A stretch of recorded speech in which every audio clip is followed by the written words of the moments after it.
Racing isn't easy, but experiencing it is. iRacing puts you in the driver's seat with the industry's leading sim racing game. Drive on laser scan replicas of the greatest racing circuits from around the world. Go head-to-head against other drivers chosen by skill-based matchmaking to ensure competitive racing at every level. Compete across all your favorite series. In officially licensed cars, engineered to deliver the most accurate driving experience possible.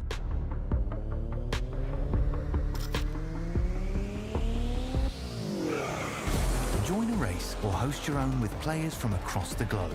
Race against the computer or in a league with friends. Feel the thrill behind the wheel. Visit iRacing.com.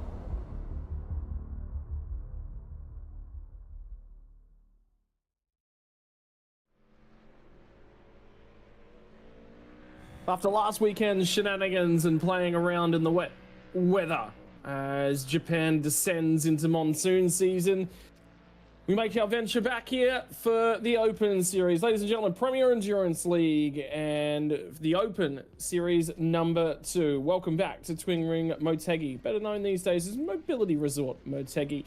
And whilst the oval might be visible up and over the racetrack, it's no longer in operation after earthquakes unfortunately unsettled the pavement and made it unusable. This is the Tochichi Prefecture in Japan? The Tochigi Prefecture in Japan for this one. Again, doubling up after last week's limited series race, which actually saw a pretty significant challenge on the drivers and a challenge on the conditions. And Pete, a celebration in Australian motorsport today. Are we going to see a controversial race as what we saw on the supercars today? Oh, well, hey, that's a big question, Scotty. Welcome back to Motegi. I know not your favourite track, but it's certainly up there in my list of tracks I really enjoy driving. You've pointed out where it is. Lovely track in Japan. It's got some beautiful straights. It's got some lovely corners as far as I'm concerned. A nice little S-bend, a couple of hairpins, and plenty to drive in. So if you want to talk us through, mate, I'll tell you where the wet spots are when you're finished. Yeah, turn number 1 doubles back into turn number 2. 2 separate 90-degree corners placed exceptionally close together. 3 and 4 much the same, but a little bit slower down there at that end of the track. Nice sharp turn at turn 5. Then you've got nice flowing on the throttle from 6 all the way through to the slight braking zone at 7. Try and carry some speed through 8. Slower corner down at 9 and 180-degree hairpin down at 10. One of the narrower corners on the racetrack. That's where the alternate pit lane entry is too, just on the entry to turn 10. Down and underneath the bridge, down through 11 into 12 and 13. 12 and 13 can be really, really difficult with the puddles that are placed on the track as well. One of the slower corners on the track at 14 will bring us back down the start-finish straight. Of course, pit lane entry off of turn 12 before you even get to 13. And puddles on a section of racetrack that barely gets used or barely gets cleaned up will be a tricky point for everyone. Yeah, Scotty, I did a bit of wet weather testing here, and this track holds a lot of water on the racing line. So turn 1 and 2 on that racing line, it's just, with a fair bit of rain, it's a layer of water. So it's good old go-kart type lines. Turn 3 and 4, similar thing. The S's, if you touch the curbs in the S's, you're gone. But one of the trickiest parts I found was actually turn 14 coming on the start line straight.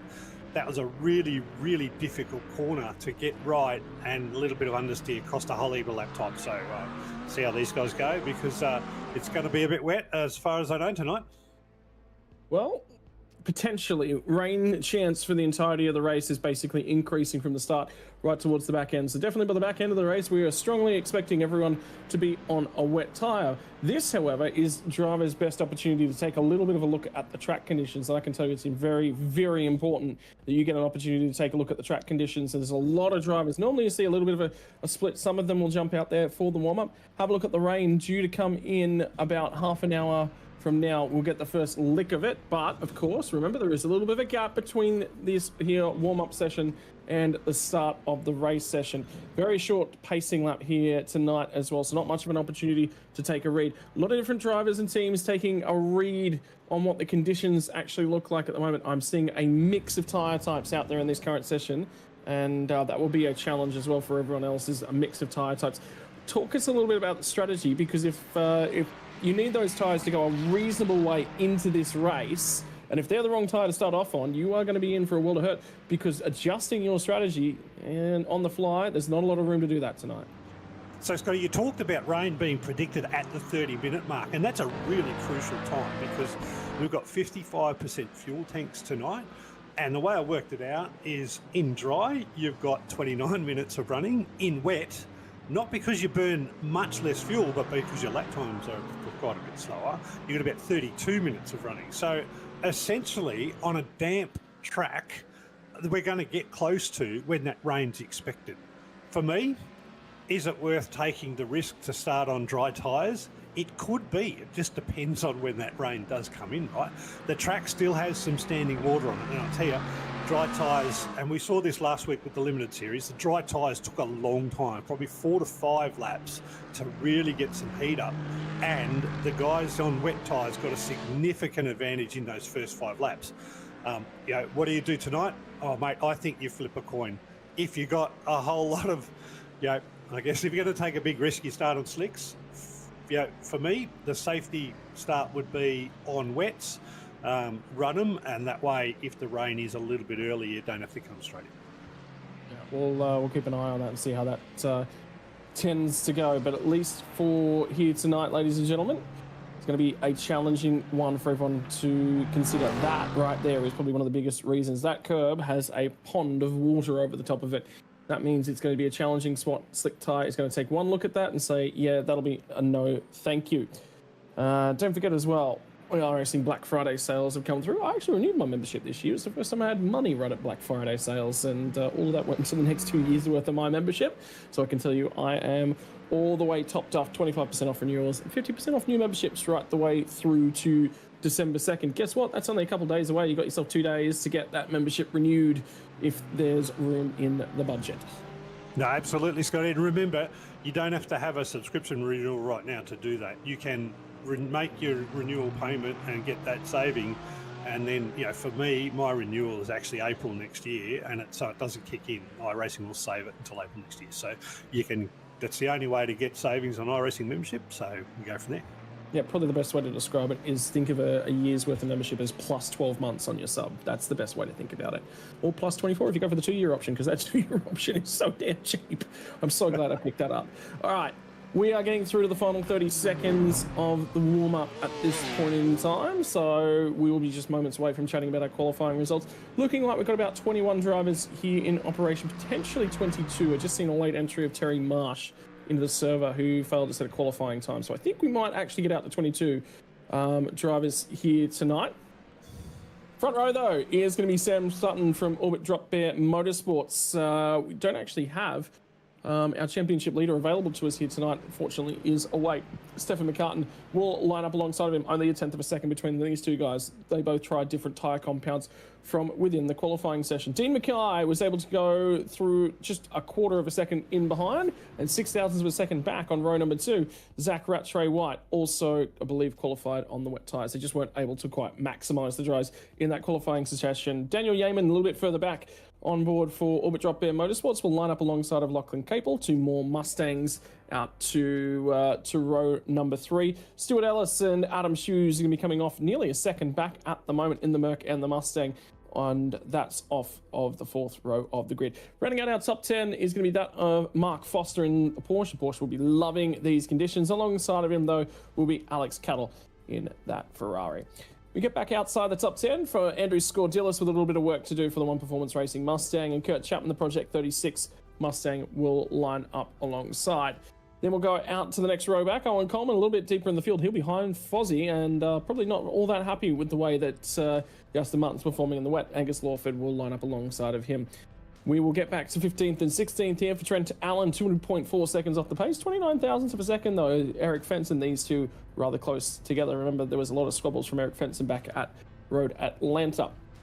Ben Jeffrey and Blake Neck are going to be in behind these guys in Merc, and I believe that's a Corvette based upon the front end of that one. Indeed, I believe it is. Brad Coates will round out inside of the top 20. Andrew Dutch will be in the Aston Martin just in behind him. Couple extra cars here tonight, I believe. Leith McClimate and Terry Marsh are going to be the final two to come from the field, and that will get us through the 22 cars minus safety car and race control that are out there here this evening. And that was a very, very quick fire start. I can tell you Terry Marsh has elected to start from pit lane, taking a look at tyre compounds, and this will be a large part of the early discussion.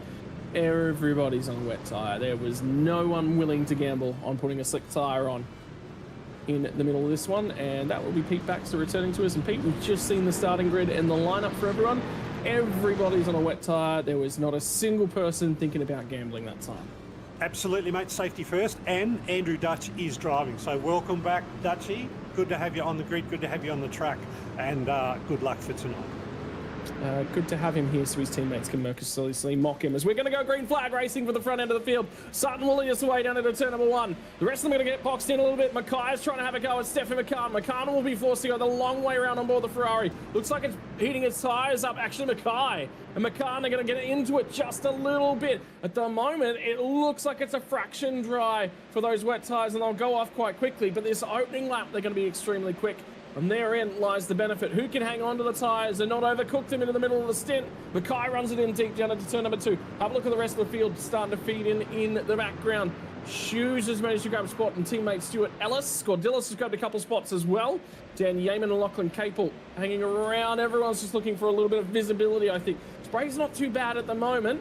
And that's the benefit, I suppose, of this first lap, is that at the moment, spray's not too bad. If that was a lot wetter, which it will be later on, feels hopefully going to be a little bit more spread out when we get there. Yeah, Scotty, I think the track state right now is what I would say is right at the crossover, but you wouldn't want to start that on cold slick tyres. The driver that I'm seeing right now who's going really hard and probably just getting blocked a little bit, I think Zach Fratway right. He looks to see, I think he's got the goods. He's being held up a little bit by Stefan as far as I'm concerned. Right now, all fair and legal, good racing, but I think Zach's got some weather prowess there that we're going to see very shortly. But nullified those, just his car just looks a little bit better on the colder tyre. Could be the operation as well. Dean Mackay has managed to grab himself that one spot over Stephen McCartan in the early running. So he is trying to maximise that one, get a little bit down the road. Out and out lap speed from the Ferrari was good, but just whether or not it can fire the tyres up will be a critical part of the early running of this one. I think the other things, Pete, is you mentioned, if we're on that crossover, that means that at this point in time, wets will come in very quickly, but then we'll actually see probably the wet tyres go off a little bit as well. The pace will drop before we see any raindrops. No, there is, and you and I have talked about this before. You don't necessarily get a cooling effect by driving through water on the track like you do in real life with iRacing. Maybe we will in the future, but you know, right now they're just driving on the wets, and driving through puddles doesn't actually change things. So, what I think we're going to see, I think these guys are going to heat these wets up. The track will dry off. We'll get a dry line over time with all of these cars on track, and I think that's when we're going to see some drivers maybe struggle. 15-20 minute mark will be interesting if the track stays exactly like it is, because that's going to be 10 minutes before we're due for our normal pit stops. Like I said, it's around about the 30 minute mark, so 3 stops tonight. Rattray White gets down the inside down at turn 5. He does get up and alongside, and he will actually complete the pass as well. The other thing I'm just thinking about is we took a look at the radar, and we just took a look at the forecast. I can tell you we have a 2% chance of rain in 10 minutes time, but that's that starting bit of the race from 10 minutes time. That carries on for the 15 minutes thereafter. I reckon we're about 20 to 25 minutes away before we'll see any rain. So these tyres are already going to start to overheat, and we're still 25 minutes before we might see rain. There is every opportunity that if you can't make it on fuel, well, why not jump in the box a little bit early, get a slick tyre on, see if you can maximise. In actual fact, if you're at the back end of the field and you're feeling a little bit boxed in, now that these guys are out here in race trim, 20 cars are moving a little bit of standing warning. You can see that dry line's actually starting to appear anytime from about now. You know what? There is some people who might dive in the lane and just go and grab a set of tyres, because you will make a gain. Personally, Scotty, I'd say too early, noting that the lap times are still 2:04s. Let's see how they go over the next 2 laps. If they get them down, if the lap times come down to about the 2-minute mark, then that is that exact crossover we talked about during the qualifying period. That we saw last week with the limited series, and some people made the call, some people didn't. But it'd be interesting, if this track does dry out too quick, then essentially that's making a 3-stop race a 4-stop race. One entrant in the field tonight decided to jump on the Zoom call and give us a bit of an insight into what he looks like. We've been able to read the face of Dan Yeoman from before. Doing reasonable at the moment into 6th spot. He is actually up. Sorry, my apologies. Down 1 spot. Out qualified Lachlan Capel. Capel's made the overtake on him into 5th place. And, well, people might be looking at that one and scratching their heads a little bit. Lachlan Capel, Evolution Racing team based upon the timing. The car livery, though, matches a team move that is imminent. He has duties and commitments to the Evolution Racing team through one more V8 supercar round, and after that, free to go on his merry way, and I believe that is him showing where his colours are heading. And I think we're just about to see Owen Coleman. He's just lost it of his own accord. Yeah, a little bit of rear end slide. We can ask the question, Scotty, is that rear's overheating already, or is that just overdriving in a little bit of wet? Who knows? Look, that's the question we've got. We don't have those temperatures to be able to say that's the case. But if we start to see that from other drivers, then yeah, maybe this track is going to be too dry for wets in a lap.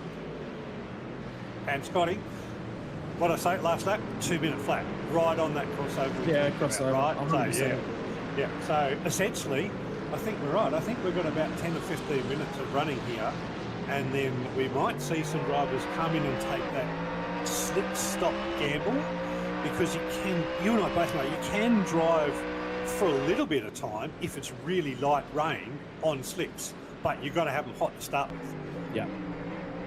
And this is Angus Lawford versus Kurt Chapman. Chapman got across the the wetter part of the racetrack, got down the inside. Dry part was on the opposite side of the track. He's actually going to lift it a little bit. Somebody is diving. I think that's a Ferrari. I think it might have been Alex Cattle. Indeed it is. Cattle is going to dive in the pit lane and grab some dry tyres.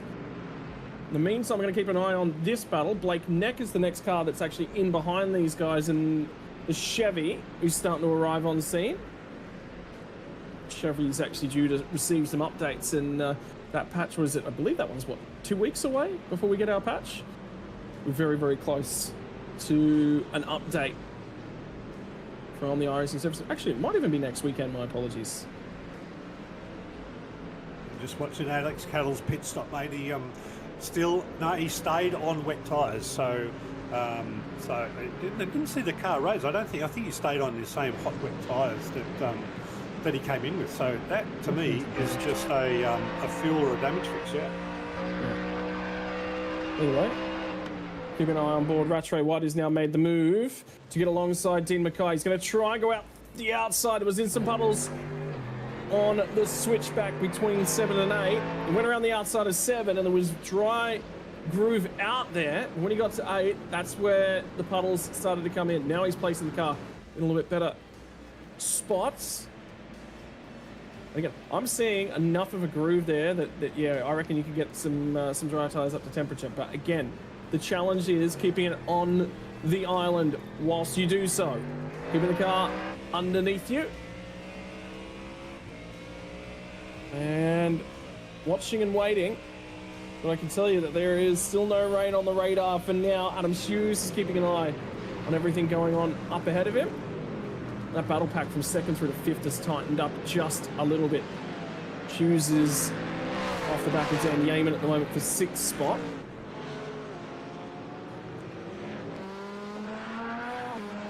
Again, it's just keep your eyes. Look for that little bit of a grey line, not a dark grey line that you can see at the moment. Anytime you start to see that, you think there'd be an opportunity. In fact, I'm just taking a quick look at some shots down the start-finish straight. It is there on the start there, right there. You just saw from the onboard shot, there was some light grey. That right there is something you can work with. Absolutely. And Scotty, the other thing that a lot of drivers talk about in iRacing when it's wet is how much spray you're getting off the back of the car. And you can see right now that even at the fastest point, there is only a little bit of spray coming off the back of the car. It's not like the spray's coming up onto the windscreen or anything like that. So that kind of spray is an indication that we're pretty close to slips. Lap times have not gotten below a 2-minute flat at this point in time. Fastest lap of the race, Zach Ratcher-White. He's just put together 2-minute 8s. I can tell you that Sam Sutton's pace on that most recent lap dropped off by about 0.2. So it looks like he's starting to crest the temperature gauge on those tyres. And it's being stiffly squabbled over at this point in time because Mackay is actually starting to become a little bit of a cork in the bottle in that lead pack. And now Stefan McCartan's going to be trying to harass him, but both of those guys out into the puddles on the right-hand side of the road.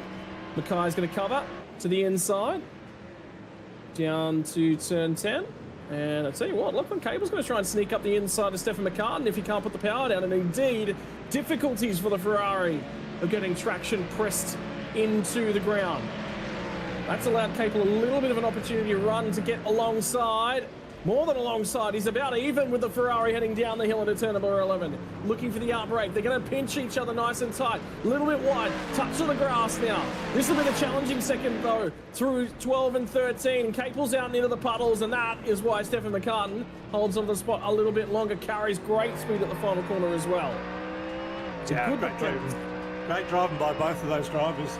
You know, Lockie Capel, he was deeping under brakes at that hairpin, got himself right up because Stefan had to sort of sit out wide. But I tell you what, you know, both cars are pretty even on the straight. They've both got really good traction. They're braking at the same time. I expected Lockie to outbrake Stefan. I don't know why, but he didn't. Stefan lasted late breakers with Lockie, you know, side by side. What a fabulous driving. They're still at it, Scotty. Out of room on the outside, but still able to hang on to it. The problem was there was a lot of risk for Cable to go through the last couple of corners offline, pick up a little bit of water on those tyres, and he would have just been off completely. And that is probably the most dangerous section of the racetrack, is the last couple of corners. There's a lot of puddling in that sector of the racetrack. This little battle a little bit deeper in the field. Blake Neck is managed to get his way through on Kurt Chapman. And Neck had a little bit of an issue with trying to get those tyres up to temperature. They are now up. And now he's starting to hang on to things, but he's through 5 spots. And this one to this point in time, Dutchy's actually not doing too bad. Good to see him back behind the wheel. Yeah, I've got Blake Neck up 6 spots, and yeah, Dutchy up 5. So who's lost out? Owen Coleman's down 5, and Alex Cattle, he's listed as down 10, but no, he has done that pit stop that we saw. So Terry Marsh up 4, but also done a pit stop. Interesting. Well, he started from the pit lane. There you go. Yeah. Oh, spinner. Is that background of that one? Just trying to pick it up. Yeah, it is Andrew Dutch. Right, so, all right, we talked about him too nicely. There we go. Yeah. All right. Sorry, Dutchy. Hang on, I'll be back. I blame Pete for that one. Pete's probably going to harass him and find out what's going on board that car for the meantime. For Adam Hughes in his quest to track down Dan Yeaman. Not coming to him at this point in time. The problem being, what's the rain situation looking like? Well, still nothing at the moment. In 1 minute's time, we'll get an update to that forecast of when it's going to hit. This will be the replay of what happened to Andrew Dutch. That's out of turn 8. The slow turn 9, the left-hander right here. And that'll be an instability, a little bit of marbles, a little bit of a puddle. Rears are overheated, and around she goes. So this is going to be race management here for the next little while as well. The margin of the race leads down to just over half a second. And we're starting to hear that there is a potential of rain starting to appear on the radar at this point in time, which means it is within 20 minutes away. So, Scotty, I just had a chat with the DMT boys, Owen Coleman and Dutchy, and yeah, just both wet weather driving, lost control of the cars. So they got their head down, they're just fighting back, you know, and you know, they're going to stay on the tyres that they're on. They know the rain's inbound but obviously it's still sort of 20 minutes or so away. So yeah, as you say, it's the first little bit has come up on our radar on iRacing. So I think Pacific Sports Racing 17, 20 minutes away. I reckon you're spot on there from about now. So that puts us pretty close to, actually it puts us about 5 minutes over what I expect to be the first pit stop window anyway, Scotty. Ooh, actually, I'm just taking a quick look at my my tracking. Remember how I said there was a 2% chance of rain in this next time period? That's moved to 0, and the next one's moved to 1%. So, and yeah, it is building later on into the session, and I am seeing some rain on that radar, but it is still a fair distance off. At least still going to be 20 minutes away before we see any of that. And these tyres are cooking now. Look, if they get on a slick, Pete, and you're making 4 seconds a lap, and it's only going to cost you 40 seconds, you only need 10 laps. You know, there is, if you could get a slick tyre up to temperature right now, there'd be enough time to make that time back. Well, I think we've only got 16 laps per tank, right? So 16 to 17 laps per tank, depending on how economically you can drive the fuel. So we're halfway through a tank now. If you come in, I think now you're going to get probably, let's say 20 minutes. I think you're going to get 10 to 12 laps on that slick tyre. But do you get that advantage straight away? What's the cold, slick tyre going to cost you? Well, the thing is, we're well and truly beyond the crossover point, is my thing. If you can absolutely wring the neck of it out and you can do 56-second lap times, well, you'll absolutely make that time back up. So there is, the problem will be managing, if you can carry on that warm slick a little while longer and extend that out to 13, 14 laps before, it crosses back in favour of the wet tyre. But remember, the wet tyre is going to be royally cooked by the time we get there. Terry Marsh has actually decided to make that call. He's made the gamble in a pit stop. He's on a dry tyre.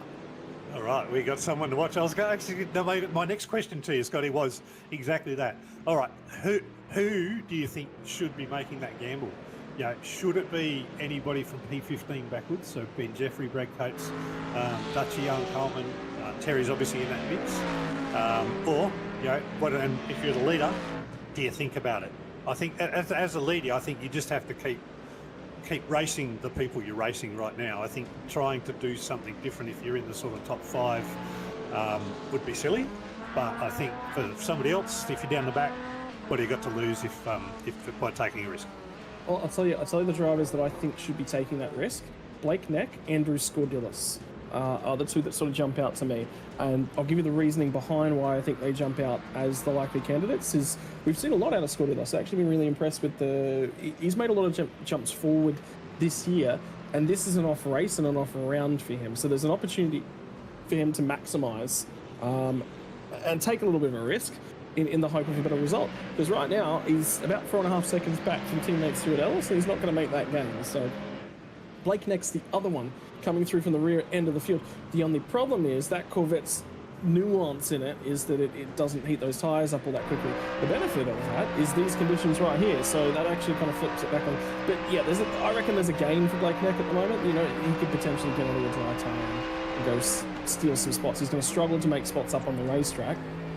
I'll go and do it with an undercut. If we come out post pit stop and there is still, some time to be paid on that dry tyre before the wets kick over, it actually null and voids a fair chunk of this, to be honest with you.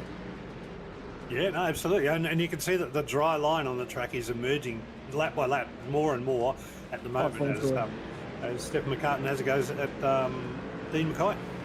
This has been probably one of the features of Dean Mackay's paces up front on that stint at this point in time. We saw Capel have a go at him a couple laps ago. Is Capel another candidate for potentially moving across to a dry tyre? Thinking about a defence, thinking about an offence. Mackay's covering all the way to the inside of the track.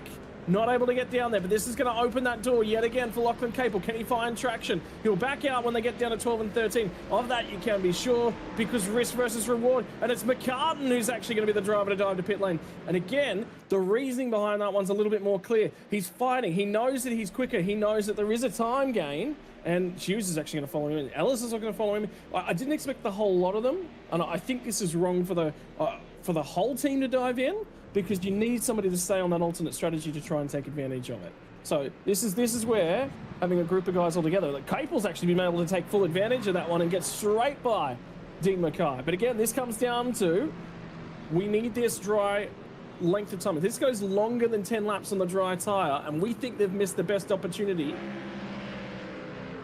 of the tyre as well. So I'm going to say a couple things. Number one, I think they went 2 laps too long. And number two, that probably leaves them 2 laps short of being able to maximise that dry tyre.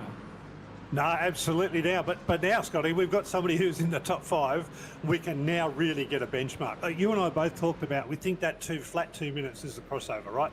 That's the point where you can get on the slicks, you can warm them up. And as we saw in qualifying, with a sort of, a wettish or dampish track that we got now, a slicks they were doing 156s, so about 4 seconds faster. So give Stefan probably a lap or maybe 2, and then see if he's got that 3 or 4 seconds. And then I think we're going to see the rest of the field just come in and go for slicks, if that's what I see, because the rain is still, for me, 20 minutes away.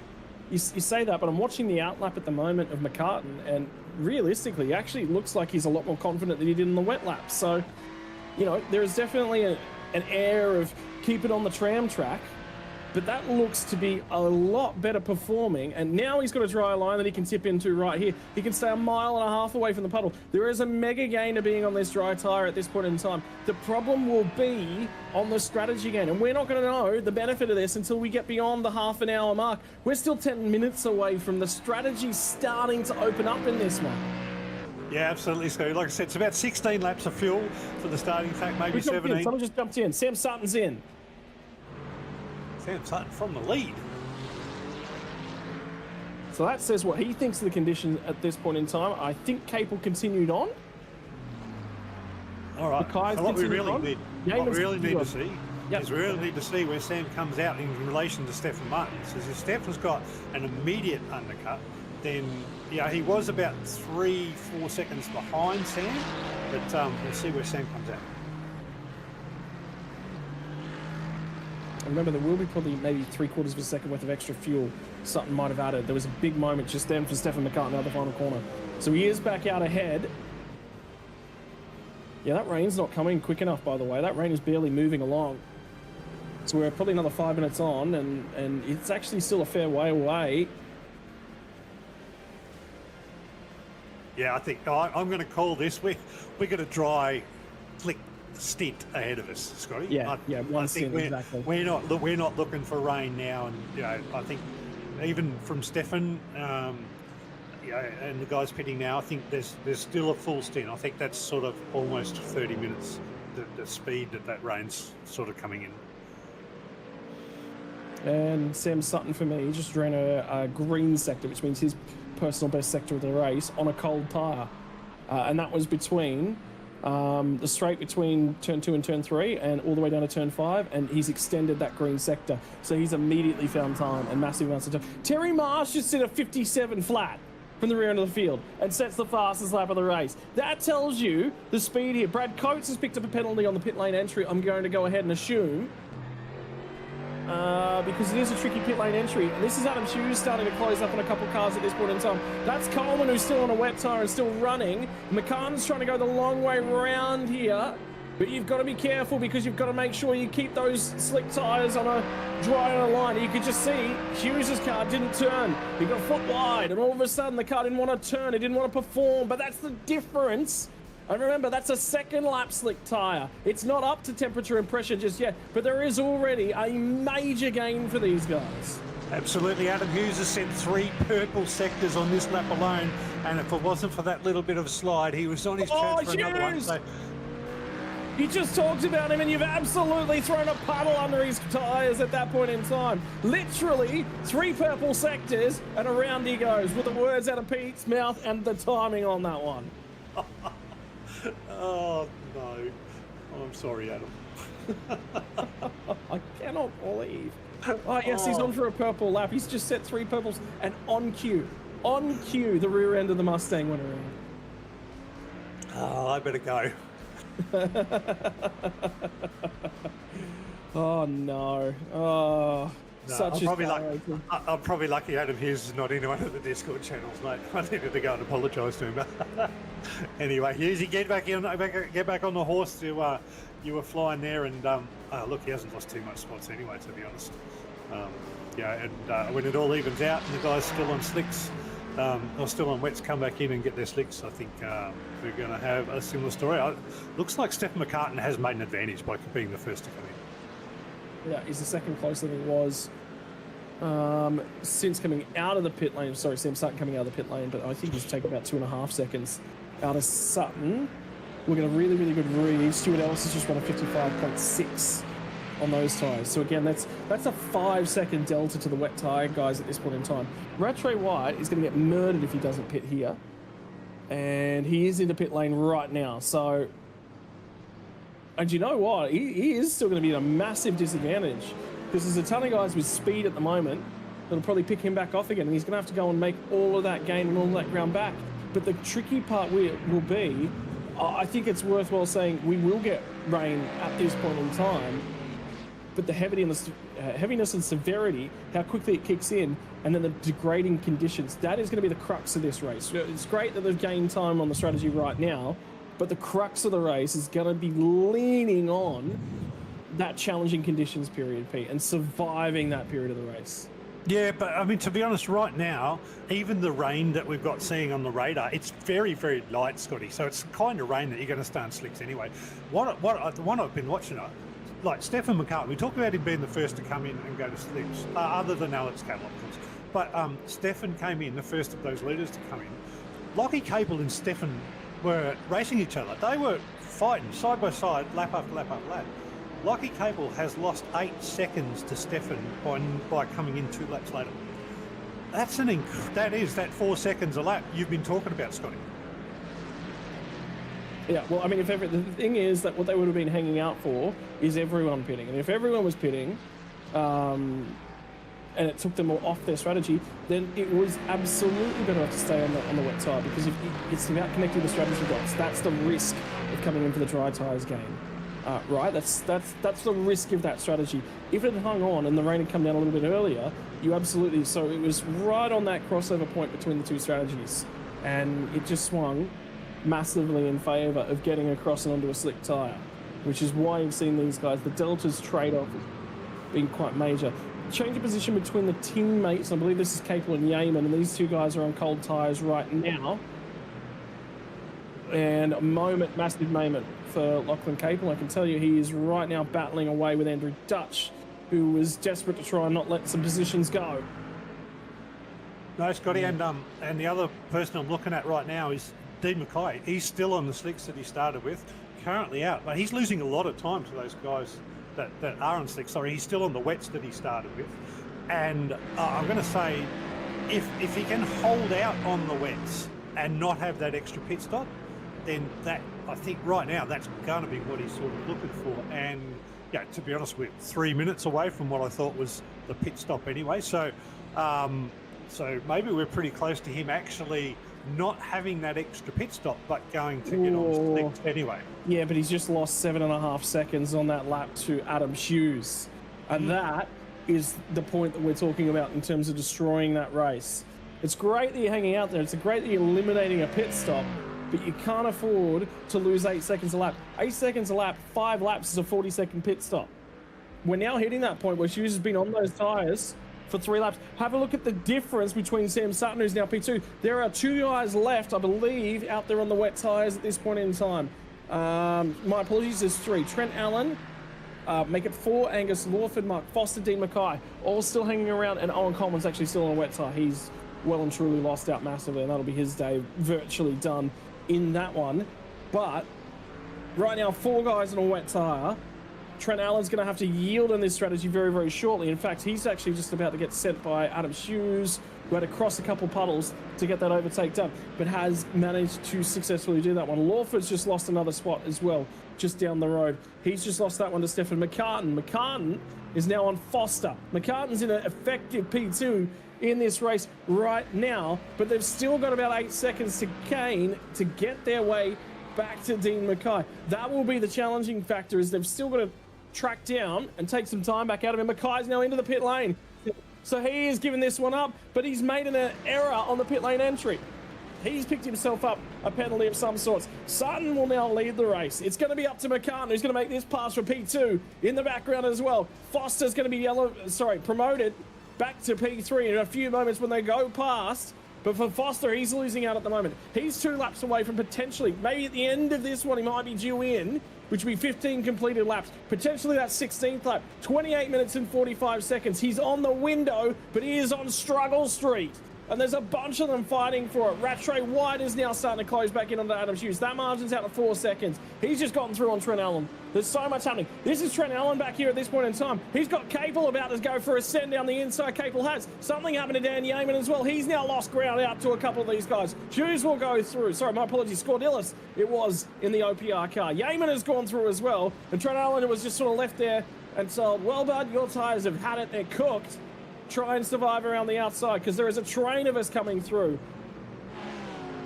No, absolutely, Scotty. And Scordillis is giving Lockie Cable a really, really hard time. He is out-braking him significantly into those big braking zones and catching right up. But Lockie's been able to just hold off and defend the corners and drive out with even speed. But I tell you what, this is a fight that they're both going to enjoy, I reckon. Yeah, tricky conditions, changeable conditions. At the moment, puddles still in awkward places, creating awkward moments for the guys. A little bit of a mistake now for Scordillis, and he's now going to be forced to defend because here comes Dan Yeaman back at him at this point in time. And again, the best of the best drivers are all making challenging mistakes at this point in time, just trying to get power down, trying to get cars to turn in. And it was a mistake from Scordillis just a few moments ago that triggered that opportunity for Yeaman. Times are tumbling. Sutton ran a 52 flat on the last lap. What's he going to run this time by? What's Yeaman going to send out to the inside as they get down at the back end of the straight? He's made contact. He's trying to straighten back out. Scordillis has managed to do so. And I figure he'll probably have to yield because he'll have to go through the puddles. And yeah, that won't work, Dan Yeaman. And manages to slot back in behind. That was a wild ride on a slick tyre as he went through the gutter of puddles around the outside. Pit lane alarm. Trent Allen finally yields on that strategy and he will come to pit lane. Foster has gone for another lap. He's running to the end of his fuel strategy. We are beyond half an hour into this race. So Foster will do the least pit stops of the lot of them. Trent Allen might be able to make that strategy work. And Owen Coleman's also yet to make his first pit stop. But he will be absolutely struggling. Worthwhile having a look at his lap times. His most recent lap, 2 minute flat 0.3. Car behind, 154.1. 6 seconds out of him. Here comes Kurt Chapman, who's actually going to get that pass done. This battle's not worth taking your eyes off either, is the trouble that we've got. Is that the spots being picked up and lost. And a whole bunch of spots. That's Foster just ahead of these two guys, who is on a wet tyre still. Watch as they'll slot in behind Foster. They'll just try and go straight around the outside of him, or if Foster can't keep it on the island, there was a puddle touched right at that point in time. Yeaman's going to try and go the long way around. Gets there, pins him against the car that's on the wet tyre. And Foster not quite able to get the power down. And remember, still on that wet tyre. He will probably be pitting at the back end of this lap. But he's got to survive to get there. And at the moment, he's 22 seconds off the race. Tell you what, if he gets a pit stop out, he is in and approximately at the right fuel window. He's potentially on to be leading this race on strategy.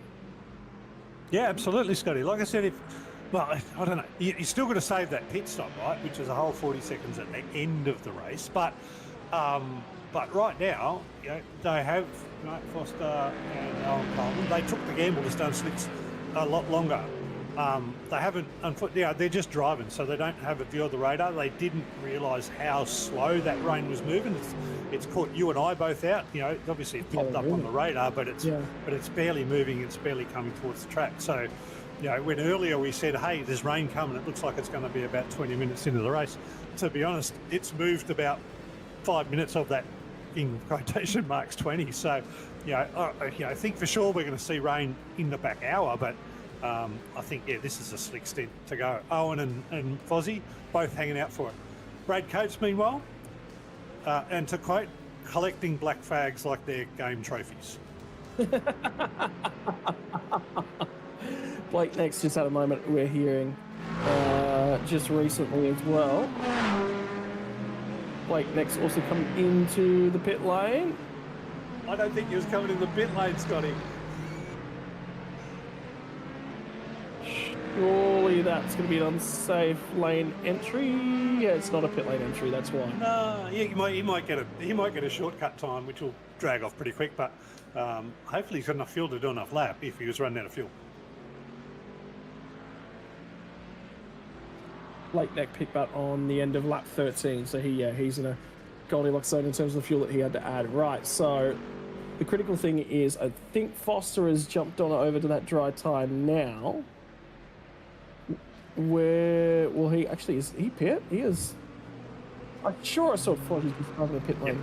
Yeah, just come out now in P14. So everybody now is on slick tyres. Yeah, rain on the radar, but like I said, this is at least 10 laps. So yeah, at least a majority of this stint. And for some who've already done 5 or so laps on these tyres, it's going to be a full slick stint, Scotty. Yeah, so at least everyone able to maximise. I think one of the things everyone was sort of relying on was that that rain coming across a lot quicker. Now we're just starting to see it, and it will come down quite heavily quite early on into that stint once it does land. But have a look at where it's coming from. It's barely moving in the right direction. Then it looks like there might be a whole... We could end up with a situation where we don't necessarily get a whole bunch of rain. Coleman will now pit. And for those guys that are just joining in the pit lane, they will only do 3 pit stops because they've gone far enough into this race. But the problem will be they've sacrificed so much time out on track.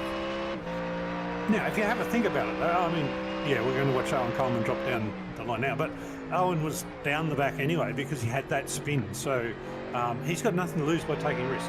And it's worthwhile. What a goddamn Yeaman, 5-second penalty there for causing incident. I might go back and see if we can That find was scored Dennis on lap 15. Yeah, so yeah. we've already had a little bit of a look at that one, but regardless, race controls picked it up and penalised, which we all sort of knew. Definitely on Yeaman there. Either way, been handled.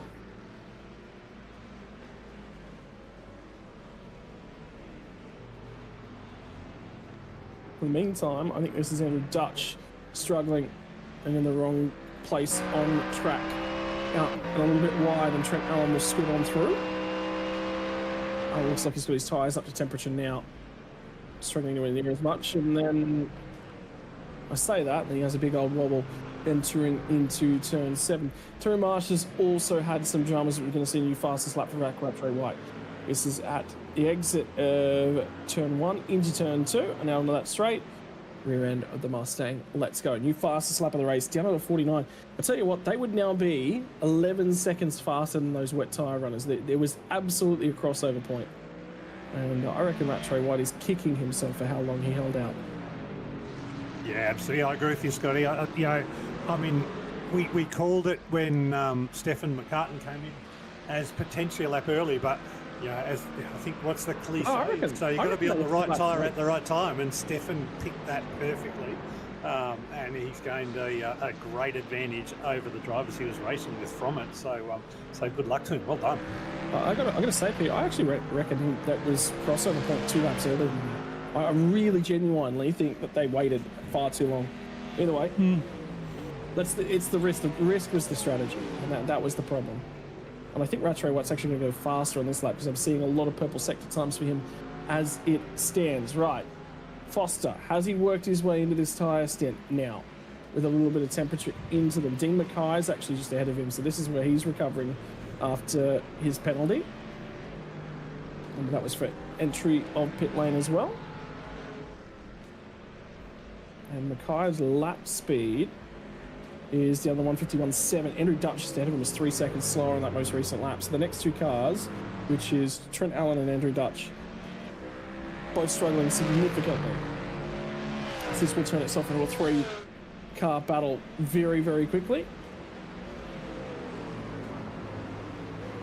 I've been rather impressed with Dean Mackay's pace this year. Again, another driver I think has improved quite massively.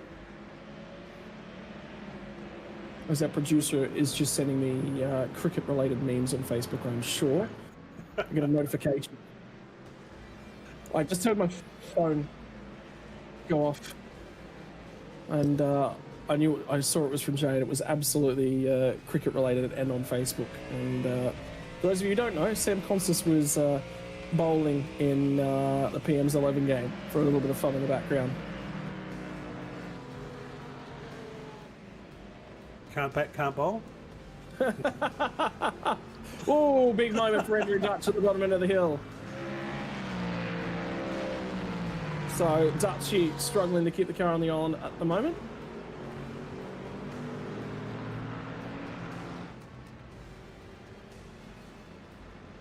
Righto, 40 minutes into this one as the conditions continue to change.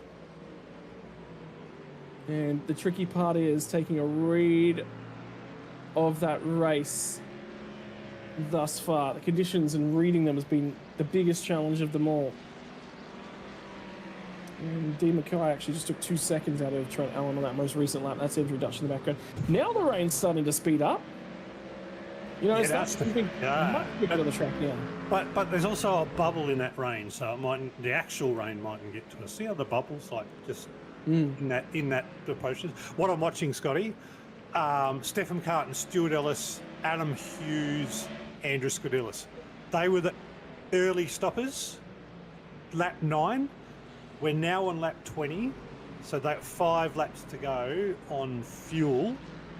And now put that in the context of the rain that's coming in. So we're at 5 laps to go, so that's 12 minutes of racing. With the rain coming in, the rain is possibly 15 to 20 minutes away, looking at that.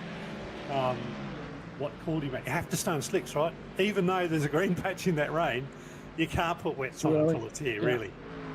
So, so what I'm thinking through the race now, are we in a situation where the guys have got that early stop and got a nice advantage by getting on the slicks at the right time in the race?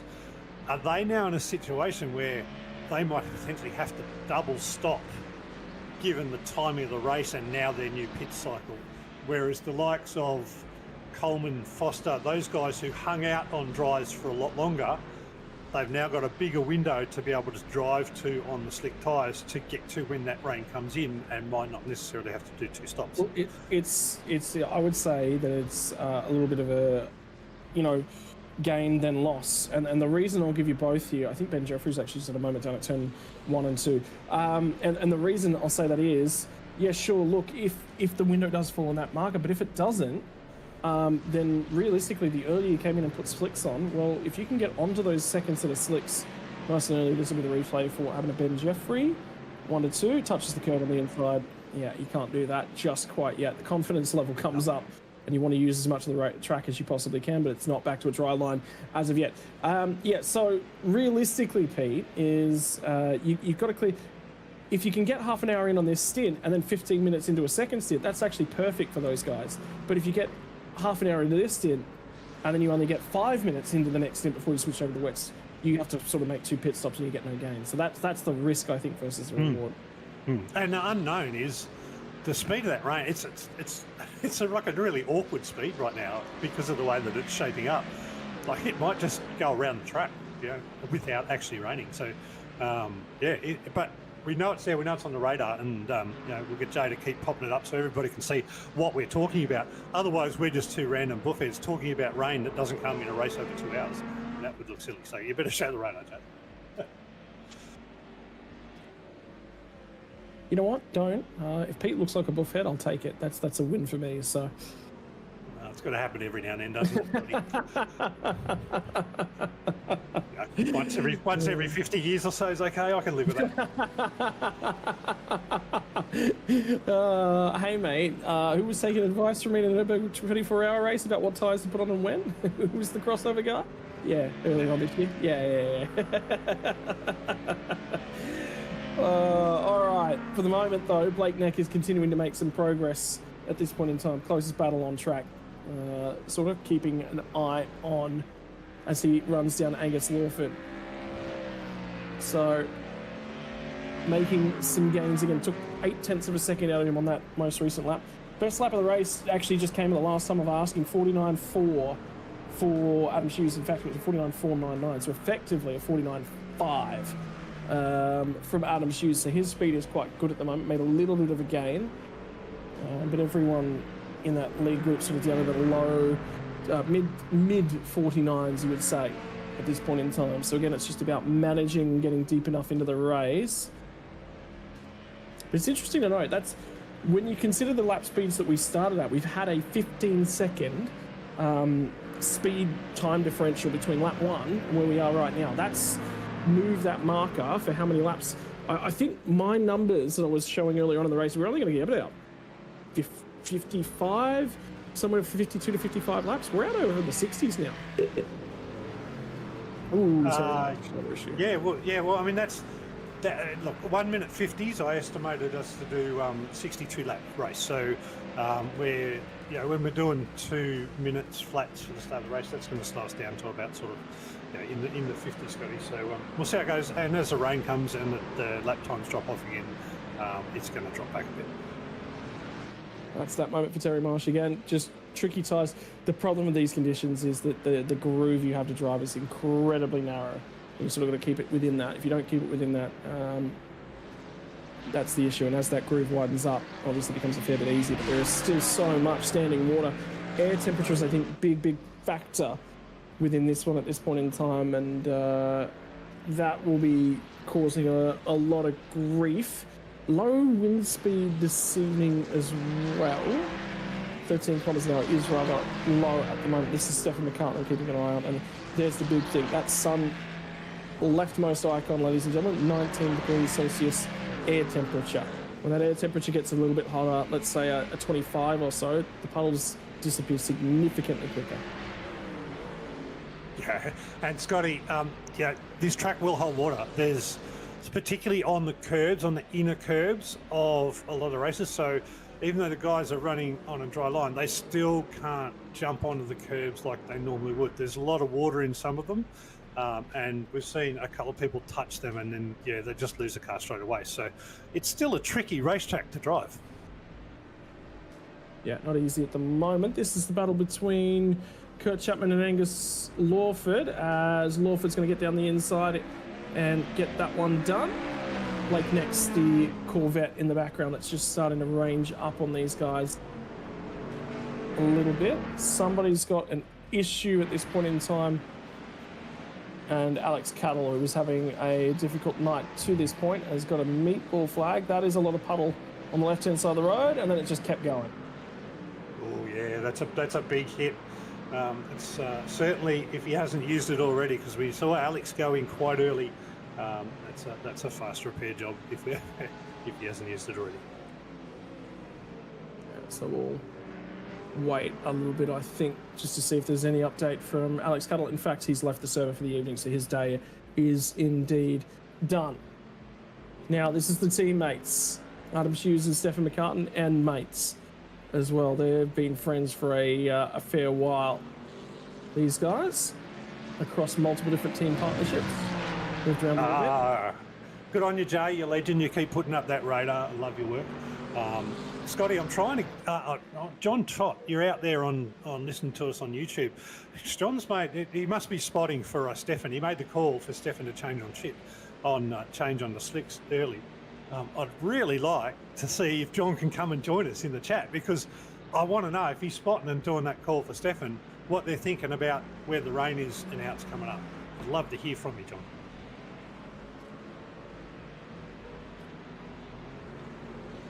Moment. Keeping an eye on Rattray White's progress. So he starts to range up on the back of Stuart Ellis. So this will be for fourth spot. Was 6/10 quicker than him on that most recent lap. So he's definitely making some gains at the moment. Tell you what, Lachlan Capes also was quite quick on that most recent lap. In fact, he's also got the fastest lap, which continues to improve at this point in time. 49.313 for Capel. Wasn't last lap, was just recently.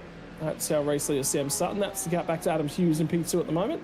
McCartan's in behind them, and then the next few cars on track are all relatively line astern.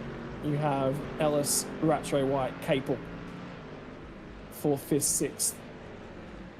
Dan Yeaman's had some further dramas. He sits 15 seconds back from this pack. He's struggling at the moment, although there's a grin from ear to ear. I have a sneaking suspicion I know where Pete went. I wonder whether or not he's bothering those guys at this point in time. Yeah, I can confirm Pete is indeed chatting to those guys. Not much of a reaction from Dan. Really mentioning too much. There you go. Now he's on the mic. And a bit of a wave. It seems that the grumpy cat can indeed become the Cheshire cat with a widening smile. A widening smile at the moment of the Mustang of Zach Rattray White as it looks to range in on the Mercedes of Stuart Ellis. Starting to make some gains. Not quite an opening just yet. This will give Capel an opportunity in behind to start to make some gains of his own. 49.241, fastest up of the race in that most recent lap, by the way, for Rattray White. Capel ran a 2.90, so nothing between those two guys and their quest to try and hunt down Stuart Ellis. Ellis ran a 49.8. I believe that's his first 49 of the day. Rattray White's actually going to make a big mistake in the dirty air and run a fraction wide. Now, Scotty, I've got the man I wanted to talk to, Johnny Trott. Cool. Hey, John, it's Pete Baxter. You are live on the broadcast, so don't do what I do. I get in trouble for that every week. You made a massive call with Stefan McCartan to bring him in on slicks early. Scotty and I think it was the right call at the right time. What are you thinking now for Stefan for the rest of the race? I think it was the right call. I'm a bit worried that I might have called it a little bit too early to match up with how the rain's coming in, but Stefan's pretty confident on the call, so we think we're on the right pace. And you're looking at, obviously we're looking at radar and we know that there's some rain coming. Where are you in terms of pitting before or after that rain? Do you think you're going to be in and stay on slicks and then have to do another stop, or you hold out as long as you can? No, we'll be in soon. I think we've only got a few laps left. But you'll see whether we stay on slicks or not. Keep that one a secret. Fair enough. Yeah, that's all right. I know others are listening, so you can be as coy as you want. But mate, thanks for coming in. I really do appreciate it. Get back there and talk Stefan through what he's got to do those last few laps of this stint, and good luck for the rest of the race. Good. Thanks, boys. So it's quite clear they've got their head down at being coy, trying not to give anything away at this point in time, and who could blame them? I think the challenging thing at the moment, I'm just keeping an eye on Zach Rattray White. He's actually making a few mistakes at the moment. I'm wondering whether or not the rear end of the Mustang's tyres might be starting to overheat. He actually had really good pace and the tyres seem to hang on and hang on and hang on board that car whilst we're in the wet tyre phase of the race, but whether or not they might be cooking now that we're onto the dry segment. Again, just trying to climb a little bit closer to Stuart Ellis. See if he can't get the job done.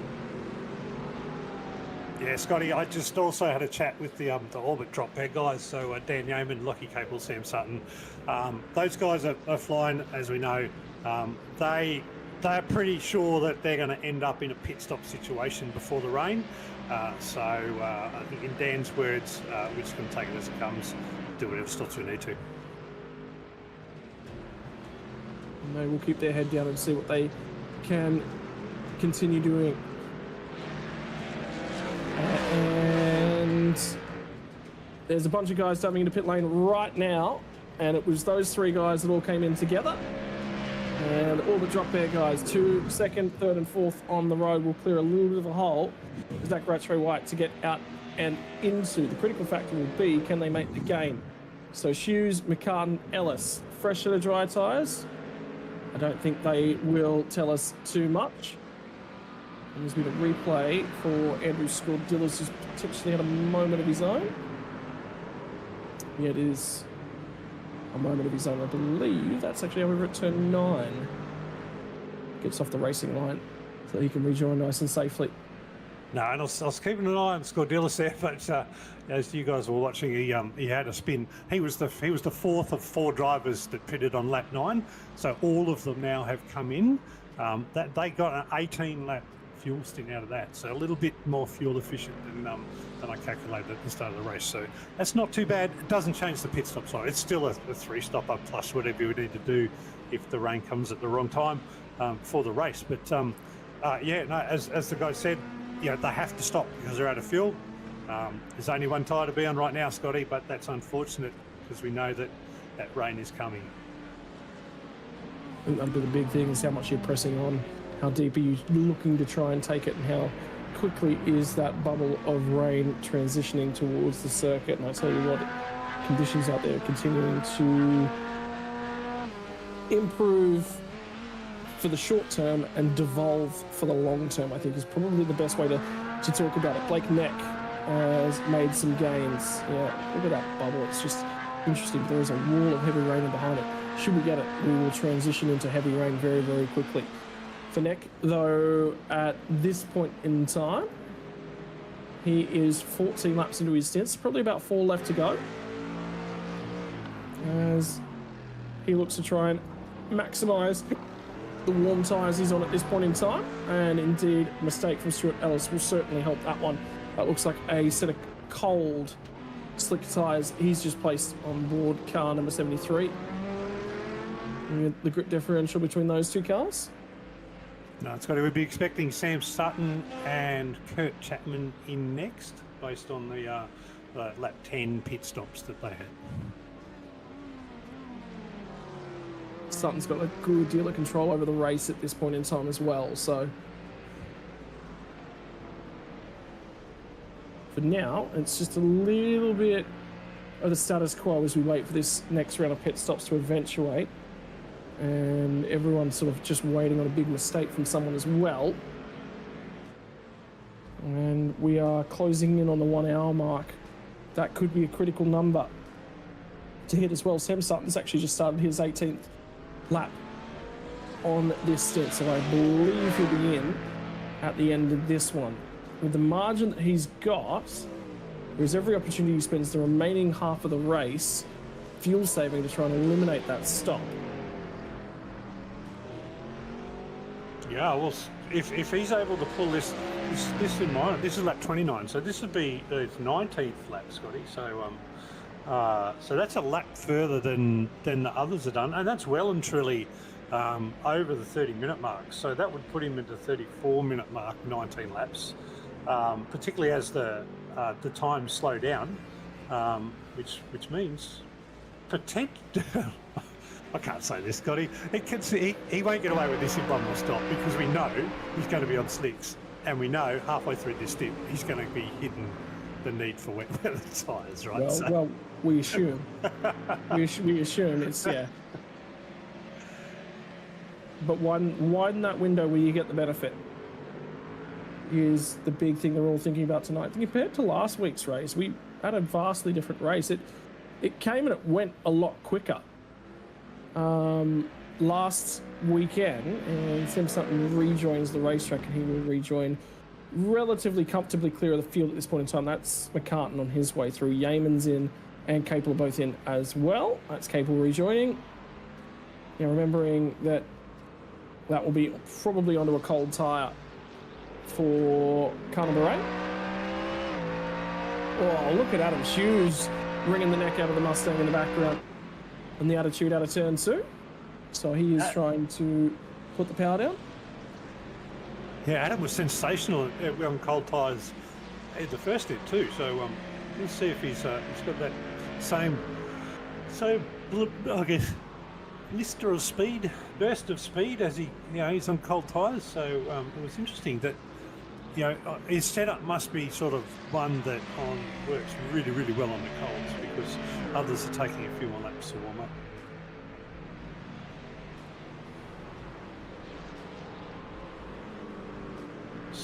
Chasing down Lucky Capel. Sorry, Scotty. Yeah, 58 minutes. Sorry, we are 58 minutes into this race. We are 2 minutes away from hitting the 1 hour mark. And to this point, it's been a battle of who pulled and jumped onto the right tyre at the right time. And looking like the teams with spotters were able to make the calls nice and early. Rattray White's just gotten himself a pit lane entry penalty. That's a black flag. And I believe he's on the way into the pit lane right now. And that, I think, is going to be some sort of penalty for him, potentially also an unsafe entry. Yeah, I'll go back and have a look, Scotty, but you're absolutely right. There's a black flag showing for him.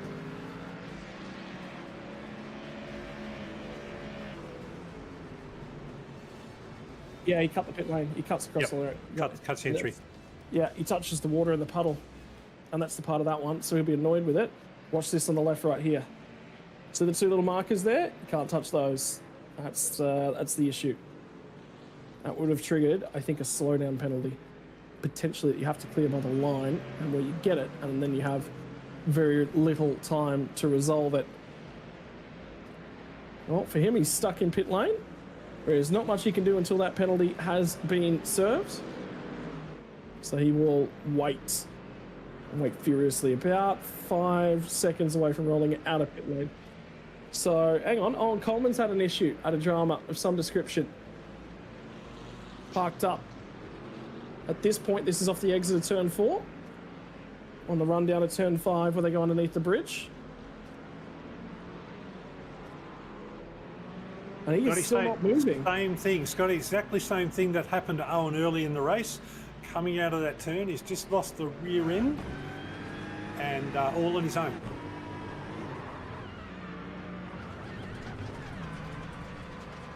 Yeah, look at that. But I think he's hit the wall pretty hard there. Not moving at all. Haven't heard. He has texted a permission to tow. We haven't heard anything from race control yet. So we may get a safety car. There we go. Safety car, safety car, safety car, boys. All right, safety car, safety. What do you do? Pit stops? Pit stops? Well, that'll be the problem for everyone that hasn't been a pit lane. They have to pit at this point in time. So, but it's just going to bunch the field back up, and this will be critical because the weather is coming. But the problem is, how quickly is it coming? At the moment, the dry tyres are about 10 seconds a lap quicker than the wets. So you'd need to get the wets here realistically in about 3 laps. If the rain didn't come down and cross over in less than 3 laps, you'd stay on the dry. So I think everyone should be staying on the dry tyre. It's still too far away. Yeah, Scotty, on the Zoom radar on iRacing, so we get 2 radars for those that don't know. On the loop radar, that's the one that Jay's showing us right now, but on the Zoom radar, which has the rain on the track, it's showing, this is actually showing no rain, but on my screen, on my server feed, Scotty, I'm seeing rain. I am too, actually. Final 2 corners, it's raining. It is actually raining. This is a switch over to a wet tyre. This is critical. This is just hit out of nowhere, but there is rain on the track. Rattray White is going to lead the race because he made a pit stop, the end of last lap. So he's only just recently been in. And Blake Nick has made the decision to jump to a wet tyre. Angus Lawford's getting a speeding, again, unsafe entry style penalty. But the problem is, the edge of this rain is very light, and then it buckets down, and that's the problem. No, but Scotty, we're going to have a slow period behind the safety car. Everybody we're seeing is coming out, that's going into the pit is coming out on wets. Those that pitted recently on hot slicks, they seem to be staying out for now, but let this normalise. I think the smart call is pit stop, refuel, even if you only come out a couple of laps ago. Pit stop, get on to wets now, have them warm up because this rain's only going to get heavier.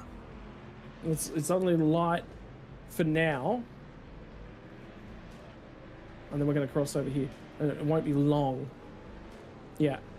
And that advantage of the tyres is going to fall off rather massively. I'm seeing times at the moment, even with the rain that we're seeing to this point, still into a 50-second range, what they can still do in these conditions behind the safety car as it stands, just because of the way that the server operates. There's no limitation on the lap time.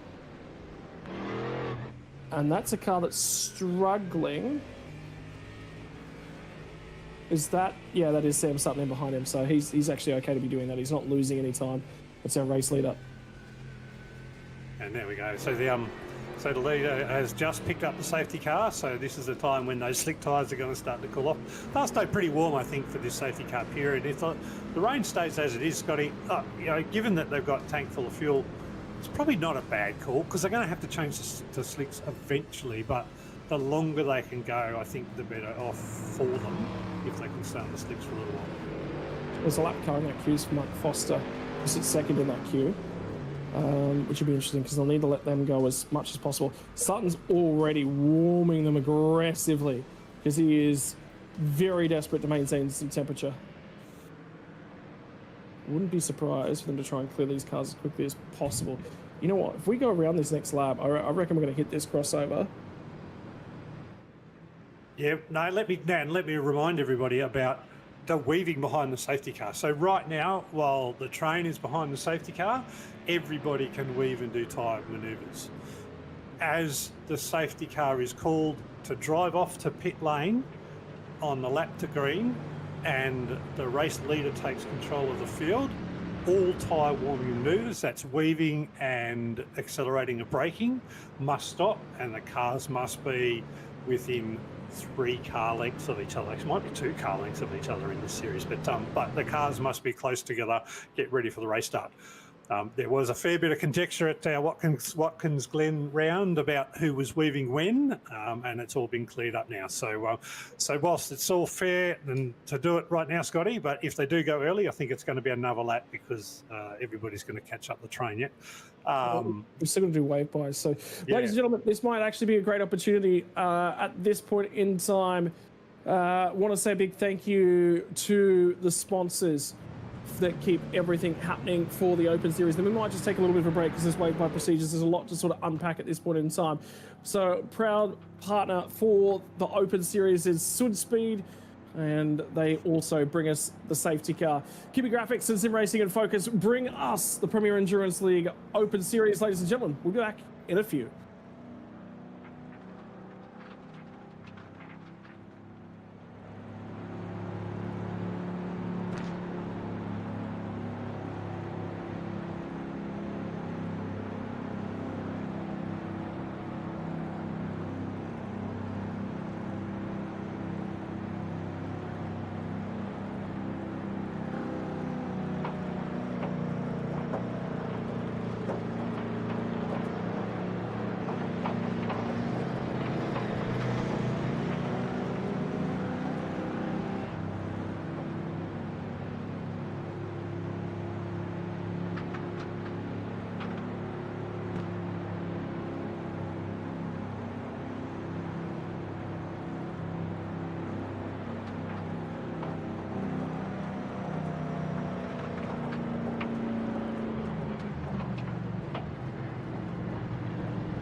Ladies and gentlemen, welcome back to SUDSPEED's Premier Endurance League Open Series.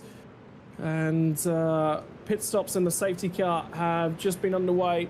We've got an interesting battle here. 6 cars at the front end of this pack are on slick tyres, but they've been under safety car conditions. Some temperature's gone away from them. They may not last all that much longer because the rain intensity is starting to pick up. It's still light-ish for now. It will still be a slick tyres day for a little while longer. They've got to make time, and they've got to make it quickly in conditions that are going away whilst they have no tyre temperature. That's the challenge that's ahead.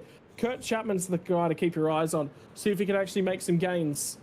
Leader has control. We are in the hands of Sam Sutton right now, and to be honest, I'd be wanting to go as early as I possibly can. We've got to build time to the wet tyre runners, and I need to go as early as possible to build that time. In the meantime, though, he's backing up Stefan McCartney as we get set for a restart.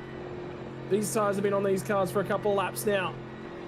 What temperature are they going to be able to maintain when we go back to green flag conditions? He held them a long time out of the final corner. Finally elects to go. And the field will run on down. The first car on wet tyres is Blake Neck at this point in time. So, yeah, it is Blake Neck and the Corvette. So he will try and bring those wet tyres up to temperature, but you can just see, look at the front 6 cars just leap away. But they've got to find a pit stop worth of time, or else they are in trouble. Have a look at how quick Dean Mackay is at the moment. Neck is having a supreme amount of issue trying to get those tyres up to temperature. Just jumps out of the way. Now Rattray White and Mackay go through. There's definitely a gain to being on the slick tyre right now, but that is going to change it very, very aggressively. And I can tell you, session has just gone back to very lightly wet in terms of track condition, which means it's just going to go away. There's been contact between McCann and someone at this point in time. Yeah, Scotty, the rain radar looks like it's just about to go up another level of rain. We're not yet anywhere near the green. I think we've got about 5 or 10 minutes of this level of rain. I think it's going to make the track damp. That's my read. The dry line is going to disappear in about 2 laps, I reckon. And I think that's yeah, got to make hay while the sun shines, don't they say? But right now there ain't much sun shining. And the problem is, not a lot of temperature on board those tyres as well. This is the moment I just heard McCartan on the radio about this. That is, I believe, Lachlan Capel down to his inside as they made the apex of turn 5. The problem with being on the outside there is the amount of puddles that are on the outside of turn 5. And the problem is the groove is so narrow down there. Who's in the inside gets priority to that one. Either way, it's now Sutton from Capel from Hughes. So that'll be the debate that race control will have. And the difficulty with administrating and policing a wet race is that the groove narrows, so effectively it becomes a little bit more of a street circuit. Have a look at the circuit temperature. Got up to 19 degrees, it's already barreled back down to 17. Yeah, absolutely, and we're still very light wet conditions, but we're about to jump into, on the radar, a little bit heavier rain, and there's more to come. 5 seconds the time difference between the wet tyre and the slicks at this point in time.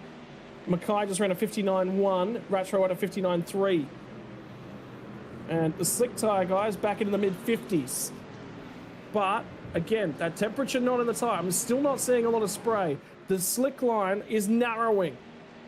That dry groove on the racetrack, and that'll be temperature-related. Spray is starting to come from underneath the rear end of some of these GT3 machines. As I talked about earlier, Scotty, one of the indications on iRacing that you're due to go into wets is you start to get a whole lot of spray out of the machines. While you don't have any spray, slick tyres is tight to go, but as that spray starts coming up and getting in behind the cars, you know that track's getting into wet and damp. I can tell you the first half of the lap, it's about 1.5 seconds faster still on the slick this time. Just keeping an eye on sector times right now. I was watching the Dean Mackay Kurt Chapman battle, and they were Dean Mackay and Zach Rattray White are actually battling quite hard. And you know, you talk about a 5-second lap difference. I think the battle in itself is going to cost them a second or two anyway, because Dean Mackay is having to defend quite hard into the hairpins and the tight corners. Zach Rattray White seems to have it at the moment under braking, but Dean's been able to defend so far. But that in itself is going to add to the difference in time they got between slicks and wet tyres. Yeah, and this is Dan Yeaman trying to really get through on, well, we were seeing just before Dan Yeaman on Stefan McCartan in that Ferrari, a little bit further up the road, and it's Hughes on Capel who's trying to have a battle as well. So It's the entire Orbit Drop Bear stable versus One Performance Racing on the racetrack at this point in time. And Hughes is having a big old dive at Lachlan Capel. Capel's going to go the long way around at turn 1. And he wants a little bit of room, so he's not touching the puddles as they run down the straightaway between 2 and 3. Capel will have the inside down here. Brakes a little bit later than other Hughes, but is Hughes going to try and rotate it back up the inside? A puddle in the middle of the corner. Touch of the curbing on the apex. And that destroys the run and the crack that he was starting to have right now. But again, what do the lap times look like? Back into a 52, so a little bit of temperature buildup on the tyres right now. But the rain is continuing to build. This is the difference on the most recent lap. And it's 7 seconds currently faster for the slicks. But the conditions, they are degrading. They're just not degrading quick enough. No, they're not, Scotty. And, you know, we talked already about, well, I have, about Adam Hughes and how fast he's been on cold tyres as straight out of the pit stop. And again, cold tyres straight off the safety car. He's a demon on these cold tyres. So whatever they got in that setup, it's working really well for cold tyres. I haven't seen him have that same... Oh, here comes Hughes! And Capel's having a crack at Sutton at the same time. Right, it's on for the race lead. Capel squeaks on through. Sutton had the yield on that occasion. He is struggling for tyre speed, tyre warm-up right now. Hughes has got speed. And he sort of forced Capel into having a go at that one, because if Capel didn't have a go, he was going to have a crack at Capel. So that's sort of what's forced that into. So now Sutton goes from leading the race, and he's led every lap of the race to this point, barring the pit stop strategy races. New race leader for this lap. What is Lachlan Capel able to do now that he's got the lead? Sutton's actually starting to come back at him. So strengths and weaknesses in different areas of the racetrack in challenging, tricky conditions. No, very tricky, Scotty, and that dry line is disappearing, and we're seeing more and more spray lap after lap as some drivers are struggling. Who is it? Somebody's just had a little bit of an off there. Chapman's had a little bit of an off in the last 2 corners coming onto the straight, so he's lost a bit of time. He has made up time being on slicks and got around all of those wet tyre runners, Scotty, since we restarted. But I think that last corner, I talked about at the start of the race, really, really tricky in the wet, that last, particularly turn 14 coming on to the start-finish straight. Get that wrong, you lose heaps of time. Have a look at the lead group. They're all bottled up in behind each other. 4 cars battling for the race lead. This is the next 2. This is Dan Yeaman and how close he is now to McCartan. And he's going to switch sides of the road, crosses over through that puddle, just because he's looking for every opportunity. I think at the moment it's just trying to harass, force a mistake, particularly in the conditions as they start to degrade, because he can sense that lead group is just down the road. They just can't stay connected to them for now. Stuart Ellis runs a little bit wide right here at 9, just a few moments ago. And again, Yeaman's looking to get some drive and get some traction. But if you step outside of that groove, you're in a little bit of pain. Sutton's been overtaken. Hughes has gotten his way through onto P2. I think Yeaman in the background's just got that move done. Yeah, I thought I saw the Mustang get its job done on the Ferrari. That one's being done as well. Can he start to drive his way back up to this lead group? So a group of 4. What is Hughes capable of? He looks quick and racy in these conditions. Now that he's through and he's not being held up just a little bit, all of a sudden, it's difficult to be the lead driver. And that'll be the problem for Capel. He knows that the conditions will change lap to lap, but he's got to take the risk for this group.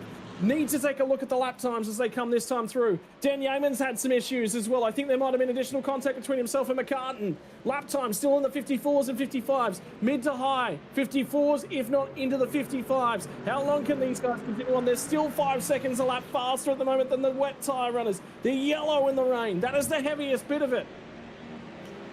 Scotty, that yellow's quite a long bit away, but I tell you what, we are right on the verge of the green. And the green is when the track gets wet. So these slick tyre runners, I think they do only have a lap or 2 left before the track is going to be wet, and they're going to have to come in to change tyres. But I tell you what, they've gone an extra couple of laps than I thought they might. That rain, as I said, it's moving slowly. It's making us wait, Scotty. Is the best yet to come? Because I saw this, I went back and had a look at it. McCartan's run a little bit wide there. There was no room left on the outside for Dan Yeaman. That one will be a slam dunk penalty for race control. But there was an additional message. So 85 called in an incident, which is Yeaman on McCartan, which is the one we saw, but there was a secondary one. And I'm just going to try and grab some details on it for our producer, see if we can grab a replay, because there was more talked about. Just prior to that.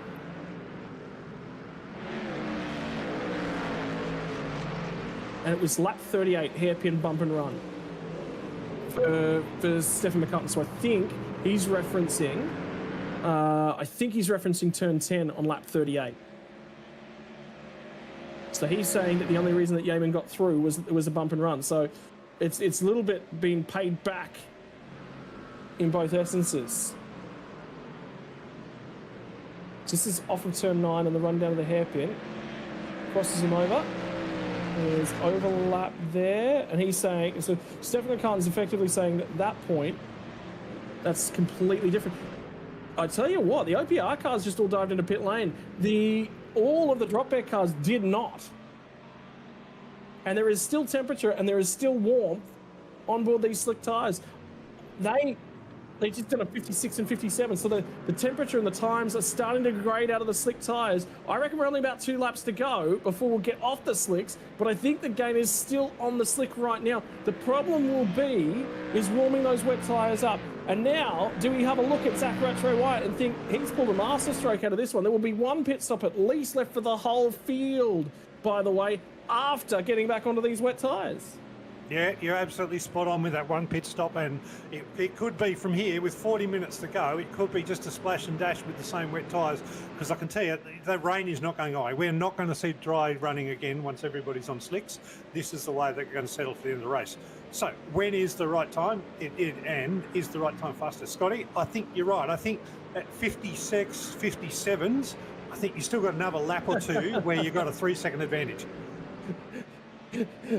I mean, look, the reason I'm chuckling is about to become evident when it will cross your screen at the top, but effectively, Car 85, Dan Yeaman, and Car 151, Stefan McCartan, have both been handed 5-second penalties for both of their discretions. So they're back to where they were before, and it's play on, but one of them pit.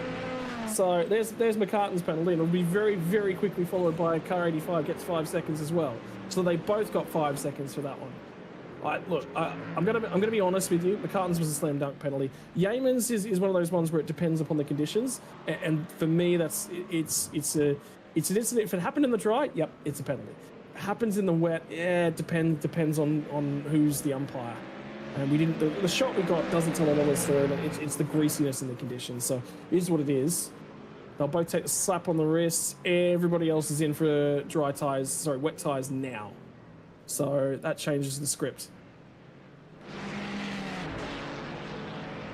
Well, those two teams are going to have a little bit of fun before and after this race, aren't they, Scotty? So I'm not sure how much they love each other already, but when we race at this level in iRacing, we know that we often come across the same teams then again, and we got race the same people. So to be honest, we're all doing this sport because we love it, boys. And yeah, the competition's great and all that sort of fun, but it's not to the level where you need to hate someone. Just enjoy the sport. It's good. It's great. It's fun. Roman Kurt Chapman's continuing on. He's still on a dry tyre too.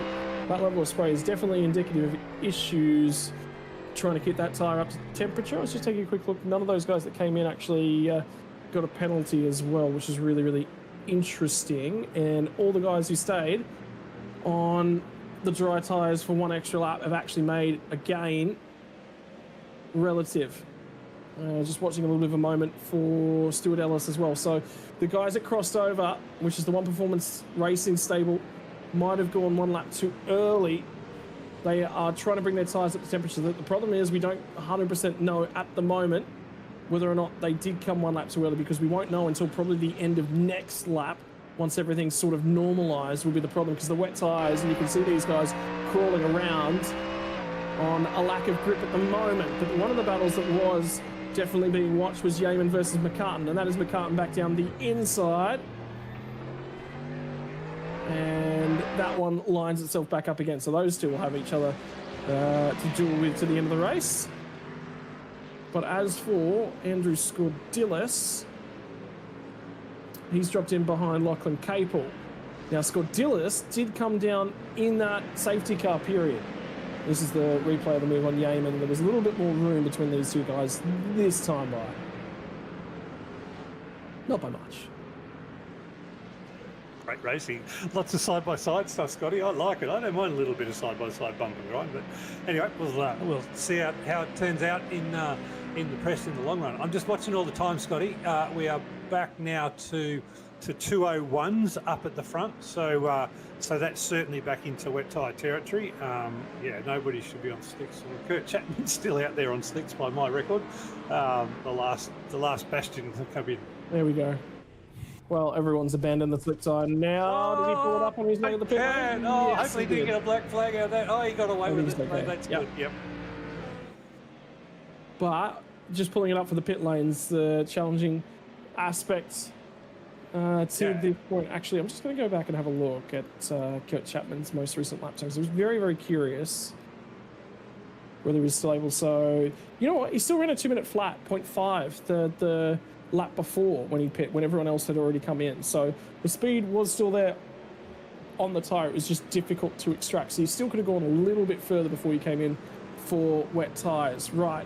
We have got ourselves Zach Rattray-White in the lead by 2.5 seconds from Dean Mackay-Blake, Trent Allen.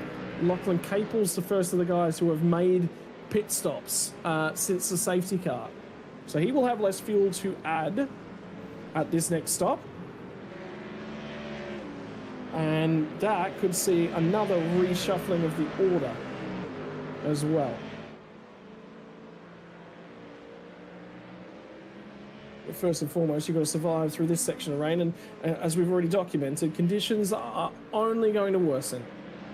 Yeah, Scotty, we're 1 lap away from being able to refuel and get to the end of the race. And that's based on the 19 laps that we saw earlier in dry conditions. You and I both know you use a little bit less fuel, not a lot, but a little bit less fuel in the wet conditions, but your lap time's down and it's a lot slower. So 19 laps at 2 minutes. We've got so what's that, 38 minutes. In fact, for 19 laps we're already in it. For 18 laps, I think we've just crossed over that point now, and for 17 laps, which was my original estimate, we're about to cross over that at the end of the next lap. So right at that period where you could try and get there if you know your fuel numbers well, but yeah, another lap, and you know, every pit we see, we're going to see safe to the end. Worthwhile pointing out the last 7 or 8 laps. Actually, I'll go through and find. I think Capel ran were probably the fastest lap of that little stint, and he ran a 52.466 on lap 36. We've just finished lap 42, so 6 laps later, we've just run a 2-minute 1.2. So that lap time fell off 9 seconds in 6 laps with a pit stop in the middle. Is what the conditions are like at the moment, and as far as we're aware, it is going to continue to worsen from here. So Capel was half a second slower than Rattray-White on that lap, so that margin's opening. I don't think those wet tyres are completely up to temperature as yet. Sam Sutton, I think, is about to come into a stall. Dillis is about to be in trouble from Sam Sutton, and this might be a little bit of a reason why that is curb on the left-hand side. And that was risk-taking from Andrew Dillis on the run to turn 1.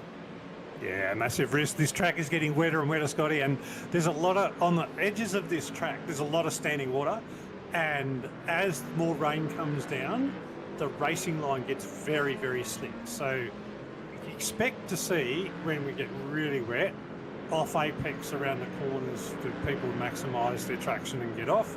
But anybody who comes near the edges of the track, we're going to see what just happened to Andrew Dillis, without a doubt, because these puddles are only going to get bigger. So worthwhile pointing out, we have a mix of cars. At the moment, I'm just going to walk through a couple of strategies and the positions they're all on. Zach Rattray-White pit 10 laps ago to put wet tyres on under the safety car. He's got himself about 7-8 laps worth of fuel left at this point in time. So he will have to come in to get more fuel to run through to the end of the race. He's looking for about 10 laps worth of fuel. Trent Allen's actually going to dive in the pit lane at this point in time. So this is also going to give us a little bit of that. The reason this is critical for Trent Allen is you can get home from pitting right now. Anyone who pits from right now can get to the end. Trent Allen pit previously 11 laps ago. So he's now back in a pit lane and cancels that one out and can run to the end. He had a fair whack of fuel to add. Rattray-White, you can see he's run 11 laps in the current stint. Mackay 12, Neck 12, Capel's 3. There was 9 laps fuel distance in difference between these guys. And that is probably going to equate to about somewhere about that 9 to 10 seconds worth of a pit stop as well. So that is also the differential between those guys.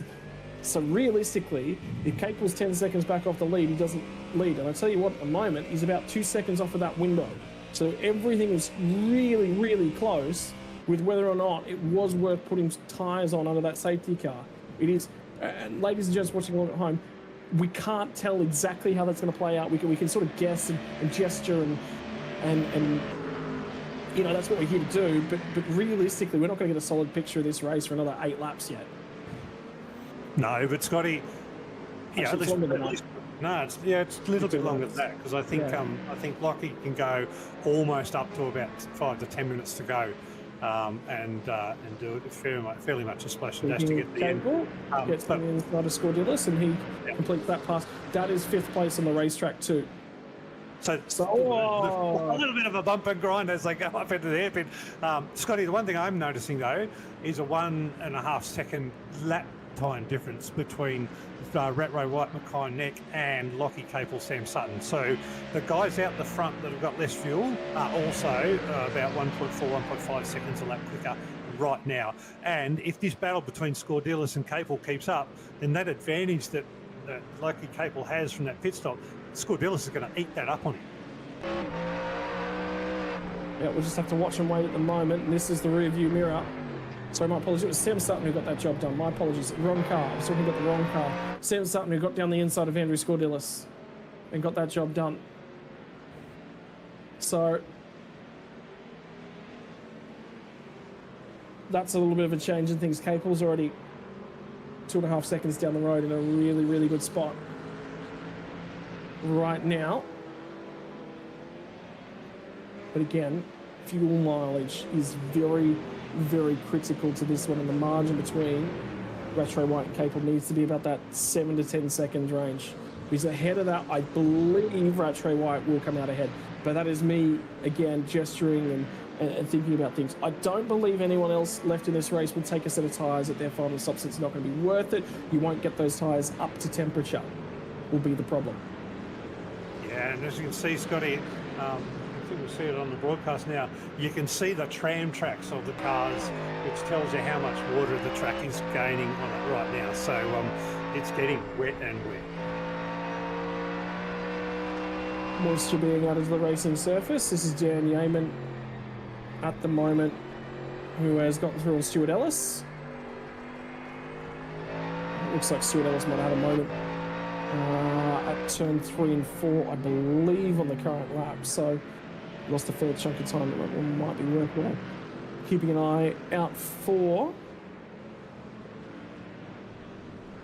Oh, there is actually a car that's off at the moment. It's Adam Hughes, actually just ahead of these guys. You can see that's him just rejoining. And look at how much less visibility there is out there at the moment as well. It's getting darker and darker, Scotty. You wouldn't want to be. Can we get in the cockpit and see what people are getting from the drivers? I'm not sure they're getting, blinded from spray yet. I think that stage is still yet to come. But yeah, not too bad with the wipers on. You wouldn't want to have a car without the wipers, but at least the wipers work on cars all across iRacing. Really interesting, actually, is we started to lose a little bit of lap speed as well. Is that the number of laps to the left is actually dropping off again. McCartan's starting to come back. All of a sudden, I reckon OPR might have pit 1 lap too early, and they may have a splash of 1 lap to do. And that would put, definitely they pick the right lap in terms of the tyre crossover. Very even, very, very even. They've made a lot of gains, actually, since just with the warm and wet tyres and being able to get them on and get a little bit of temperature in them on that wet track that's getting more damp prior to that crossover window. So I think there's still another little bit to play out here, and it might be the difference if 1 lap might actually be critical to the race. So again, we're not going to know that for another 12 laps or so from now. Remembering the pace difference, ladies and gents, is from the fastest laps of the day, 49.072 from Zach Rattray White, back to his current pace is a 2-minute flat. So he's 11 seconds slower currently. And Andrew Scordelis has just had a moment we're hearing as well. That was on the entry to turn 7. My apologies, turn 7. braking on that slick line. Pete, you're back after talking to a few people. Mate, you asked the question, I went to find out. Can OPR make it to the end of the race? Dead set no, they still have a splash to go. But their main focus is the man out front, Zach Roy, and they know he's got a big pit stop to go. So that's where we're at. Yeah, so it's a little bit of thinking about fuel, just positioning the cars.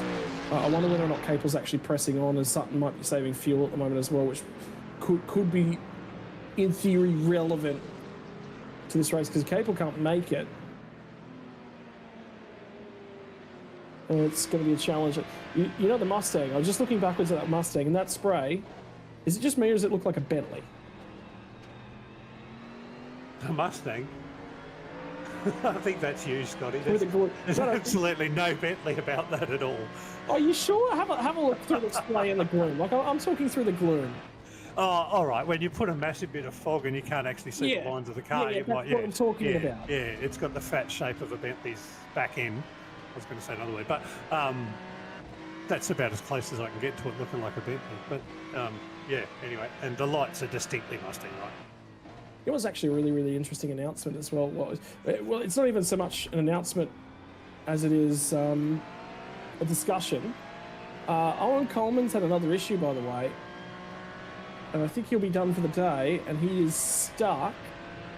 And he's hard in the barriers, actually. That's him right there. We're just keeping an eye on him in the onboard shot. He is very hard in the barriers. And permission to tow has been requested, Scotty. We may get a safety car. 25 minutes to go. There's no time reason why they wouldn't do a safety car. And Brad Coates, I just heard say the same words at this point in time. Okay, that'll be people assuming that safety car's about to be deployed. Right now, we're still on hold with race control. They're reviewing it.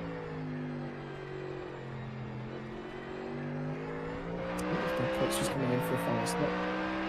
Zach Battery White's just going to dive in regardless. So he'll clear that final stop right now. And there'll be a few of them that do the same. Now, Scotty, if you're questionable, you want a safety car, don't you? Yeah, well, there's an issue here. There is a couple of strategy question marks that now pop over, and Capel's just gone through. And safety car has been deployed, so we'll condense the field.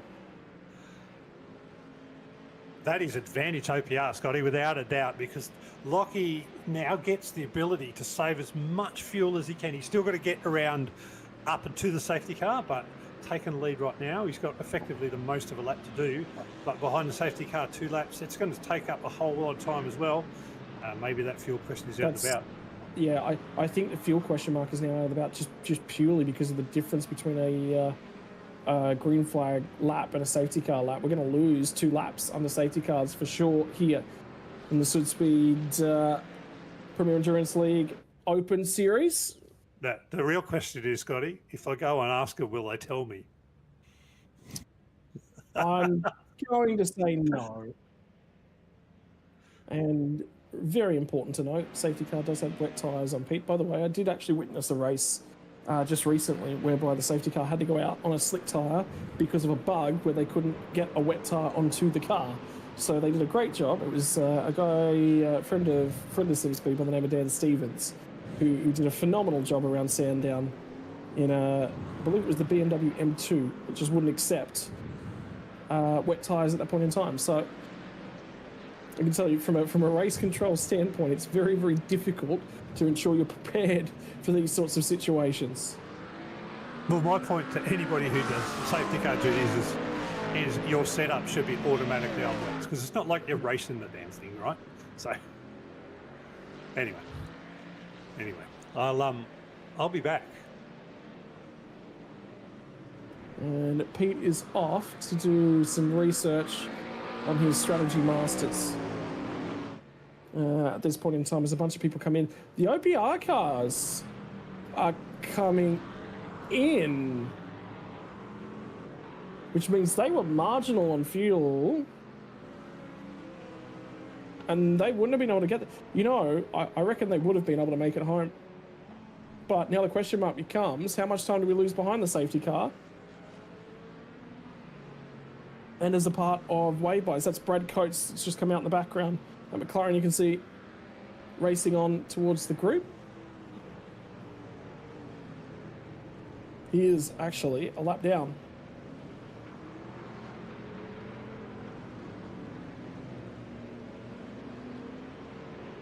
And we're hearing issues between Dean Mackay and Stefan McCartan on pit lane exit blend.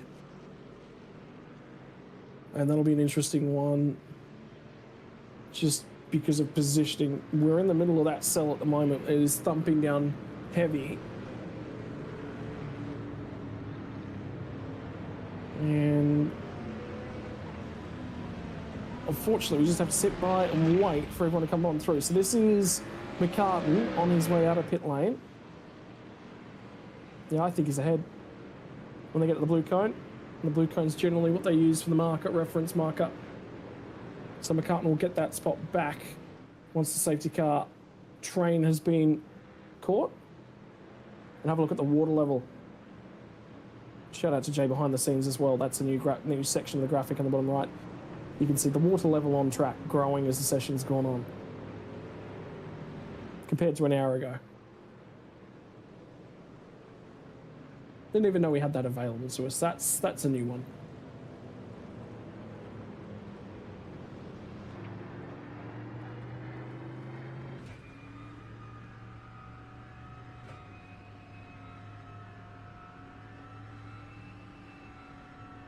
Righto, as we settle in to the back end of this safety car, 20 minutes remain for the second to last round of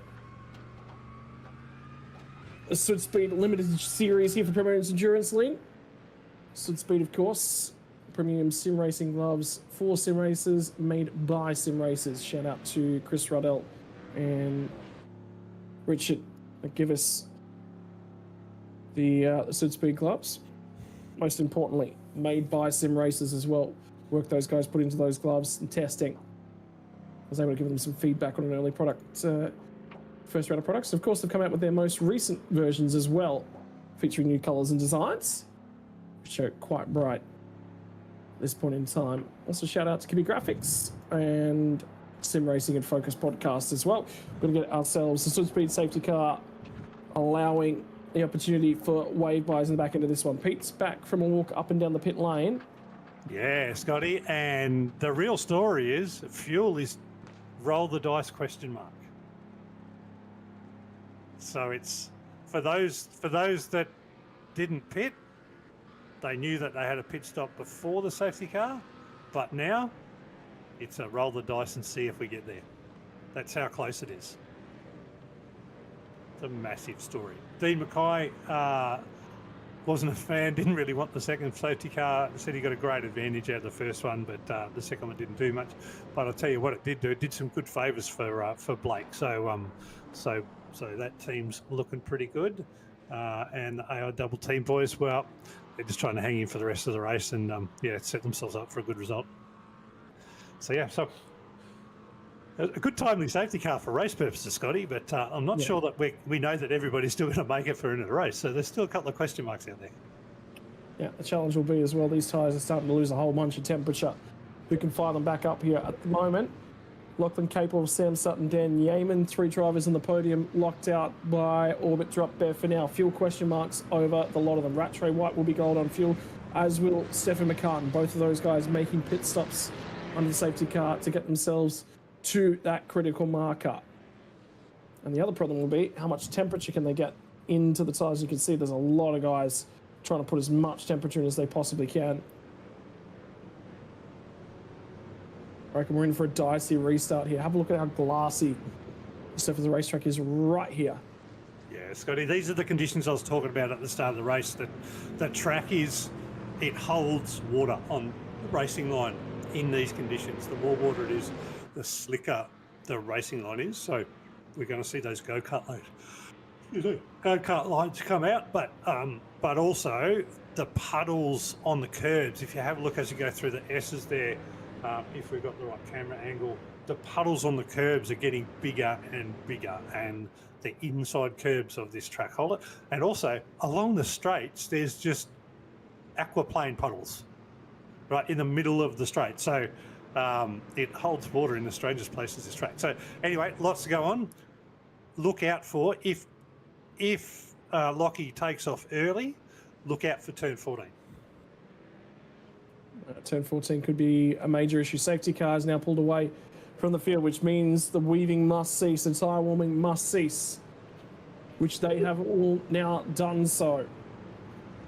There is 16 minutes and 40 seconds on the clock. There is heavy rain on the way. We believe it might even be here at this point in time. In fact, the rain intensity is just spiking right now. I can tell you it's on the way up. It is gloomy. It is foggy. It nearly looks like there's a couple of Bentley GT3s, a couple of Bentley Continentals to throw back. Yeah, I'm going to say it, Pete, because it looks that way at the front end. Hey, I want to see the in-car footage as the guys get going, because I tell you what, yeah. I think we're about that point where if you're fourth or fifth in this train, you're seeing nothing unless you're out of it. Yeah, I'd agree with that as well. Safety cars in pit lane. Field is in the hands of car number 8, Lachlan Capel. Will lead the way. Serves as race control and assistance for the limited series here for Premier Endurance League as well. He's in that position in a number of different communities. Likes to assist with rules and setting those sorts of things up. Rattray White is looking for any advantage he can possibly get on the run out of the last corner, and he looked for a little bit of an overlap on Dan Yeaman. He's been forced to back out of that one, and now he's going to have Stephen McCartan going a long way around on him, who is able to get the grip on the outside of turn number 1. Who's been able to fight it? Rattray White's been rotated. McCartan's lost a rear wing as well. Bunch of cars involved as they've all just come together at turn 2. And the 3 teammates have just been allowed to just skip clear. And now Dean Mackay's managed to make his way through to 4th spot. Adam Hughes got to his inside. Big moment on the curb as everyone looks for every possible point to dodge the puddles around this incredibly wet racetrack. And the storms have set in over Motegi. And the storms are setting in inside the cockpits as well. So here's the thing, Scotty. This is what I'm saying right now. You said the 3 teammates are cruising off into the distance right now. They're the 3 cars with question marks over fuel. If they're racing together and looking after each other, they can do what they can fuel save and make it to the end. So for this race to come alive, Dean Mackay, Adam Hughes, Stephen McCartan, those next 3 cars behind them, they've got to get right up behind them and put the pressure on and make those guys use more fuel than they've got. Then we're going to see some real fireworks in the last couple of laps of this race. But this racetrack is glassy. Tyres have cooled off massively. After a little bit of safety car conditions, a battle on for the race lead. Lachlan Capel is starting to be challenged by Sam Sutton. Dan Yeaman's going to sit in the background and watch along as he watches his 2 teammates go for it. What is Mackay able to show? Sutton moves across the inside of the road, wants to get away from the slick line, wants to get alongside of Capel, cannot get there. And the biggest issue will be, in these conditions, don't nudge your teammates off. If they're all good on fuel, this could be 1, 2, 3. Contact, though, would bring that undone.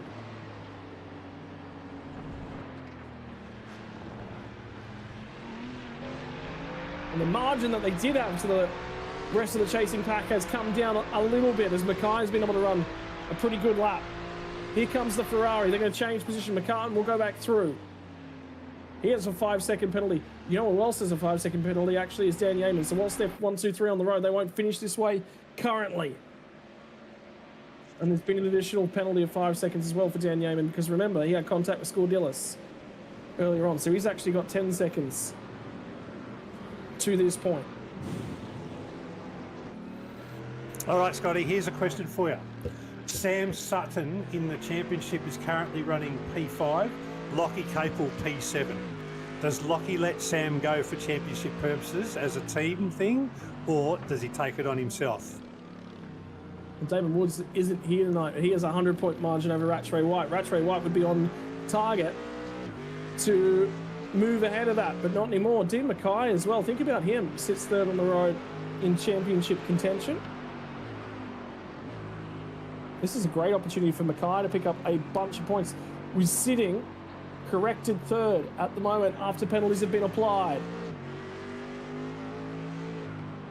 What is the speed like? Last lap by was a 2:05, slowest lap we've seen so far tonight under green flag conditions. Means it is very difficult to keep scoring points. And this is the outside at turn 1 and the replay of the race start. Ratchway White on the inside. I don't know if there was contact that unsettled him or it was just the transition over the rubber in line. So, Scotty, I did have a look at that. There was a little bit of contact in mid-corner, but it wasn't the contact that created the car to turn. The car turned on its own with power oversteer. So I don't think there's any penalty to come from that. It was a driving error.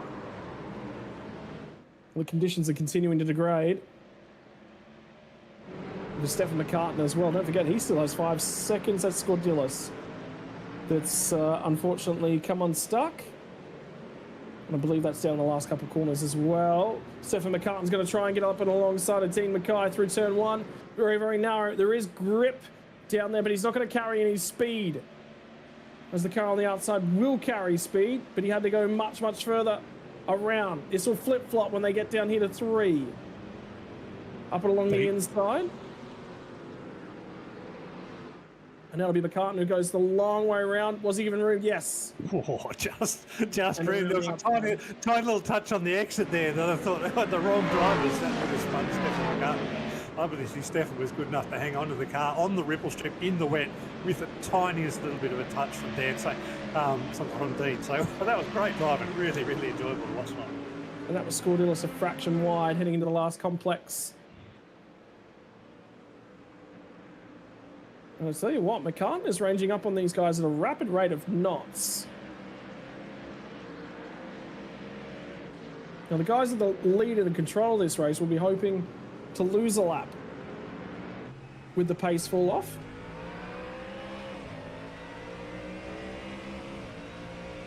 But Stefan McCartan will be hoping that they get the extra lap at this point in time. This is Adam Hughes now trying to line up and have a crack at Dean Mackay, who is clearly struggling in the wetter conditions on board the TriStar Racing number 1.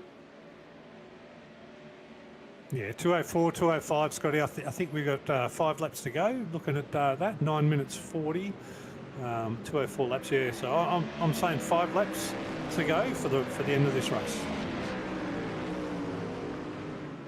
And Sutton is still trying to have an attack at the rear end of Capel for the race lead as well. Yeaman is starting to struggle and fall back a little bit. McCartan has made bucket loads of time to him currently. Those two battling for the race lead. Then comes Yeaman. Then comes McCartan, who has been able to make a whole boatload of pace. But McCartan is taking risks to do so. And the rain intensities continue to build to this point as well. Ratchway White, after dropping all the way to 15th, has driven back to 9th, looking to score points.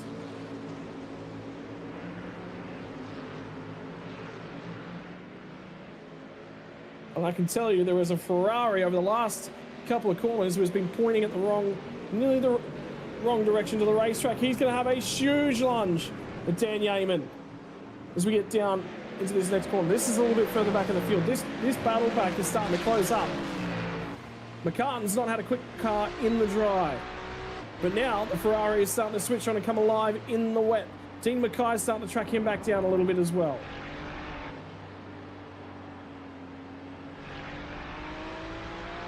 I just come back from having a quick chat with Dean Mackay, Scotty.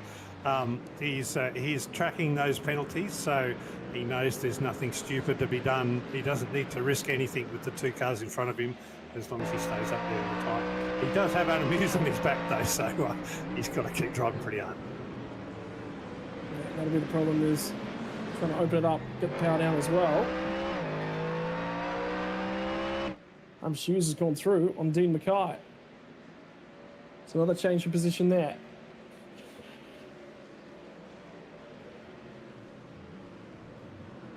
And that's interesting. And Sam Sutton has managed to get the job done, so a change of the race lead now as well. Lachlan Capel made a little bit of a mistake and nearly makes another one as the track continues to just get worse and worse and worse. Rain intensity has been building and building and building. I've been saying turn 14, Scotty, all night. That's where Lockie Capel made that second mistake. It is such a tricky turn in the wet conditions. If you go too early, you hit the curb, you understeer off. If you go, if you try to go wide, it's really easy to understeer or oversteer and come on slow. It's really, really difficult corner, that turn 14 corner in these conditions. I think the bigger one that we need to get back over is that graph of the water build up on the racetrack. That is going to tell us a much, much bigger. You can just see it. It dipped a little bit for a brief period of time, and then it just continued to come back. Although I think that actually might be the rain intensity, I believe. That's the rain intensity. It's actually not the water amount on the racetrack. So there was a small patch where it lightened off, and it's continuing to build. I think it'll stabilize from here on out. It is moderately wet from the sim at the moment, I'm seeing. But this is about as wet as it's going to get from here. The rain's not going to get any worse. Yeah, the radar looks like it's going to one shade darker green, but to be honest, I don't think that's going to change the moderately wet or the track conditions enough to change the race from what it is now. Dean Mackay's having a bit of a lob back at Adam Hughes as well. So those two, side by side, in the tricky changeable conditions, will chase each other all the way down here to the hairpin. And Mackay was past here on the last lap. Is he able to send that reply? Return of serve. He crossed him over in the mid-corner, trying to get the power down out the other side as Adam Hughes at this point in time. But Mackay was able to point the car off the corner. There was a hole that opened to the inside. And Mackay's been able to fill it. Now can he get on the anchors? Can he get this one done down the hill? Yeah, he can. No rubber on the right-hand side of the road. Has he overrun it? No. Manages to park it back up, steal that spot back. So a change of positions, 2 laps running for these two drivers, and then a touch wide as Mackay manages to save the car. They're pushing on. They're all taking risks.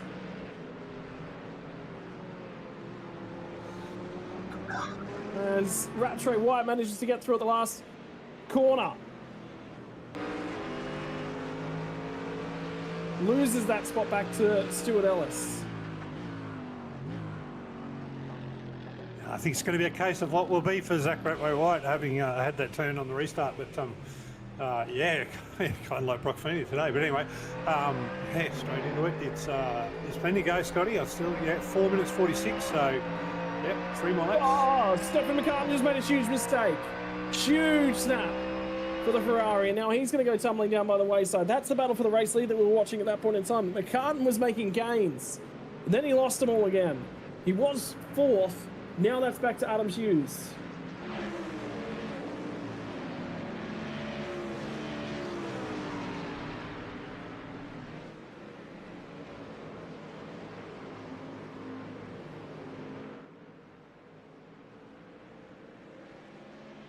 Sutton will lead. He's led the bulk of the race. Capel pulled the trigger on him and stole the limelight for a little bit.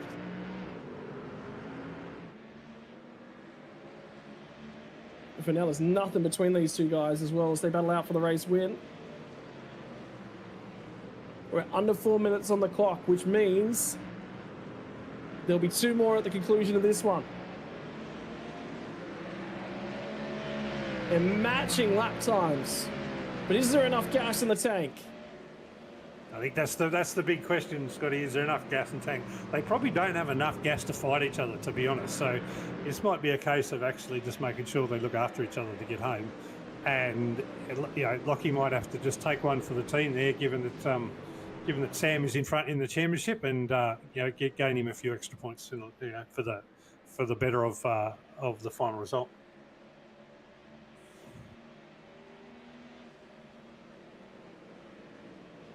Yeah, for now. Look at how glassy it is down at turn 1. That is tricky to pick your way through and place the car. You're doing it by knowledge of the track at that point in time. Sim racers lose the ability to do a track walk, but gain the ability to do as many laps as you feel like investing, as many laps as you have time for without the cost. There is so much that a track walk can tell you that laps cannot. And Andrew Scordilis is continuing to have issues, and it's in the last sector again. And battles on for that race lead because Lachlan Capel's now going for the crisscross. He'll be on the inside through the kink here at 6. but they'll both have to lift. He touches the curb. They get into each other, but it's just a little bit of door banging. Now he's going to be on the outside at 7. He touches the curb as Capel and arrests the car. He just barely got on the paint and was able to bring it back. 1.5 laps to go now. Running out. Scotty, you and I both know what Lockie's like. He's going to be in the same Discord with Sam Sutton right now. You know, are they going to be loving each other? That'll be a different question. That'll be one that will be resolved after the race. If they both don't go off the racetrack, it won't be talked about. If they got enough fuel to get there. 1 minute 43 to go, Scotty, so there's another lap to go after this one. With how hard they're both pushing, I don't think there's any question marks left to us at this point in time. 2 hours for the SUDSPEED Open Series from Premier Endurance League from Mobility Resort Motegi. Rain played a factor yet again. Tyres, when were you to cross over and be on the right tyres at the right time? I reckon everyone missed it in the sake of safety. But for the final time, to the white flag, we will go. And then it'll be one more circuit from the racetrack. We've had wet racing for the last 2 weeks. Challenging conditions. The sheen on the surface tells it all. It reflects the story that these guys are putting in. They're both struggling for a little bit of traction. What will you do for a race win? In trying conditions, in challenging conditions, where's the grip on the final lap? You can't touch the slick stuff. Where the rubber's laid down, there's no traction there. Capel's going to touch a little bit of the curb in the middle of the corner. On the outside, as he looks for a little bit of traction, they'll both get back out there. First sector navigated. Now to the second. Sutton's built a little bit of breathing room, but Capel's going to make that all back up in the braking zone right there. This time last lap, they were side by side. Capel ran out of room on what was the usable section of the racetrack, which is incredibly narrow now. And he might not have enough opportunity to get back to where he needs to. Sutton is tracking along beautifully.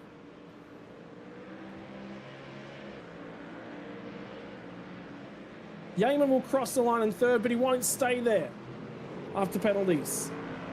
And Capel's just not able to quite get the power down in the final lap of the race. 2 more overtaking opportunities, then it's single file through the last couple of corners, and Sam Sutton is far enough ahead. No chugging. They've not been saving fuel, I think, for the last couple of laps, which says to me they're all A-OK. And there's no way you'll make a tire bump from there. So Sam Sutton is going to do it from Ability Resorts Motegi. Hughes will be just a little bit further back, but he will snag corrected P3. But for the final time, under the bridge. Through the ice that is the last couple of corners into the line. Orbit drop bears. Sam Sutton will do it from Motegi.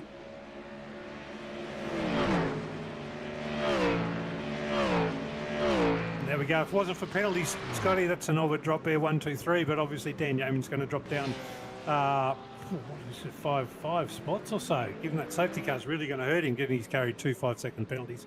Adam Hughes coming across in P3 after penalties. Dean Mackay P4, Stephen McCartan P5. Don't forget McCartan with penalties as well to come. So there still might be a few to change up. Yeah, the interval from McCartan to Blackneck is 6.4 seconds, so Stefan should be pretty safe in that effective P5. 1, 2, 3, and I think puts Dan Yeaman into P8. Yeah, that's going to be tight, actually. I think Yeaman's got 10 seconds worth of penalties coming his way, and he will be 0.3 of a second ahead, I think, of Blackneck. So I believe it will be McCartan from Dan Yeaman in 6th and 7th post-corrected penalties, and that's by us madly typing away to calculator, so trust that as much as you dare. It's going to be, Sam Sutton takes the win from Lachlan Capel from Dan Yeaman. Yeaman will drop back to, we believe, what will be 6th spot. Adam Hughes gets promoted to the podium from Dean Mackay. Then it should be Stefan McCartan in 5th from Dan Yeaman in 6th. Blake Neck 7th. Ellis, Rattray White, Trent Allen to round out your 10. There is a couple extra penalties in that one to be aware of as well. Actually, there's only been 4 penalties handed out tonight. Dan Yeaman picks up 2, Stephen McCartan 1, and Kurt Chapman actually the other. Outside of the top 10, Mark Foster will bring the DMT car and will be the first of the DMT cars home. And the only DMT car actually to get the line. So Fozzie wins for that team 2 weeks in a row. Angus Lawford from Scordillis, who had a troubled back end of the race for Scordillis. Ben Jeffrey, Kurt Chapman will pick up a 5-second penalty, was the other one of those drivers. Brad Coates, the last car on the lead lap. The rest of them retirements might be scoring points. 75% race distance tonight will be approximately 44, 45 laps, which means Coleman, I don't think, will necessarily score points. Terry Marsh, Andrew Dutch, and Alex Cattle will not, to round out the 20. And there was 20 cars took part here tonight. That is the final results after 2 hours from Motegi. And one that sounds like it's not a overly loved track. I can tell you, Fuji, where we're off to next, generally seen as one of the more popular tracks as well. And that will be next weekend for the final championship round for the SUDSPEED Open Series for Premier Endurance League, as we're waiting on drivers to come through for their podium interviews. And then the very next weekend after that one, we will sign, seal, and deliver the season for Premier Endurance League, as the limited series will return for their final race of the season, also from Fuji, and update on the racetrack as well. 2 options available to us from Fuji. We will be using the one with the chicane at the end of the back straight, so not a fast and flowing final sector. We have got tonight's driver after penalties who moves corrected P3. Adam Hughes, mate, like a duck to water, like a Mustang to water, and how full are the galoshes? They are spewing out. Let me tell you that much. I can give that for free. Mate, only P3 tonight, but is it water you're drinking, or is it beer out of the shoe? I think. It's gonna be water than a hot shower straight after. Let me tell you, Jesus Christ. Challenging level on that one, because obviously a lot of people elected to start on that wet tire. I think definitely at the race start for probably about 5 laps it was wet tire, but it was very, very quickly, and then everyone was sort of, what do we do? And everyone sort of wanted to sit around, and nobody wanted to be the first guy to make that choice. And then, well, one guy did it and went brilliantly quick, and then everyone was in there very shortly thereafter. Yeah, it was. I think it was 5, 10, 15 laps in, and then obviously that dry line formed, and we saw one person do it, and then obviously it come over the sin that it's now a dry track or a dry state. So we all thought, oh, well, in for dries and see what happens. It was just a matter of holding on till we actually got to the wet segment again, which was obviously another stint and a bit after the fact. So, it was just a matter of just biting your tongue and just waiting and waiting and waiting, really, and just try and time it perfectly, more or less. Hey, Hughesy, sorry, you seem to be super quick on your early laps out of pit stops and the early laps after a safety car. Is that something specifically you have set up in the car? No, I think that's just more of a wobbler effect, I think. So to be quite honest with you, I'm P nowhere or P Narnia for qualifying for some reason. I don't know why, but come race, I seem to be okay. I seem to be there or thereabouts. So your guess is as good as mine. I genuinely don't know what I'm doing right or wrong at this point. So I'm just sort of going with the flow. And if it works, it works. It doesn't, well, then back to the drawing board, I guess. Well, okay. Mate, finally, opportunity to say thank you and a shout out, because that one was a challenge. A little bit of help from the teammates tonight, obviously just lifting and leading people through. I think you and Stefan exchanged positions a couple times at different points. So obviously the team working quite well together at the moment. Yeah, absolutely, man. Absolutely. We, I know Steph had a lot more pace than I did. So yeah, shout out to him. He probably should have been first, second, third for sure. Because he had just roaring pace in the wet. So I was hoping to be a dry race. I didn't know it was going to be a wet race till literally probably an hour or two prior to the race start, because I thought it was just dry. So I was just doing dry running the whole time. And someone said, no, it's going to be wet. I went, oh, okay then. So yeah, obviously just a shout out to you guys for coming in for the last, 5 rounds, and obviously the next round's at Fuji. I think it's the 6th round. So thanks to you guys and Race Control. Obviously to Stefan, Stewie, Andy, and massive shout out to Trotty as well for being our inside man, and obviously shout out to simrigs.com, Palmerston Bakery, Disiraction, Sim Supply, DSM Painting and Decorating, and Ground to Earth Coffee. Just thanks to those guys for helping us out and coming on board, and hopefully this has made up for my last race's stupidity. Absolutely dumb.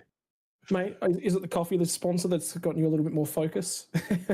I think maybe just having a bit of coffee in the fuel tank and topping the fuel tank up the right amount may have helped a little bit. Not gonna lie. Mate, congratulations and enjoy, brother. It was good to meet up with you early in the year. So good to finally see you get some good results at the back end of this one. Yeah, it's overdue. Cheers, boys. Likewise. Thank you for that. Cheers, Izzy. Cheers. Thank you. Right, we'll take one step further forward and we're going to be chatting to driver the number 8 and Lachlan Capel, mate, from Evolution Racing Team. That was a poorly painted Evolution Racing Team colour. Purple goes quite well on an ERT car, brother. Yeah, well, it's yellow, which is what I was running previously. But yeah, I have from this point moved. Good to have a good result in the first run out.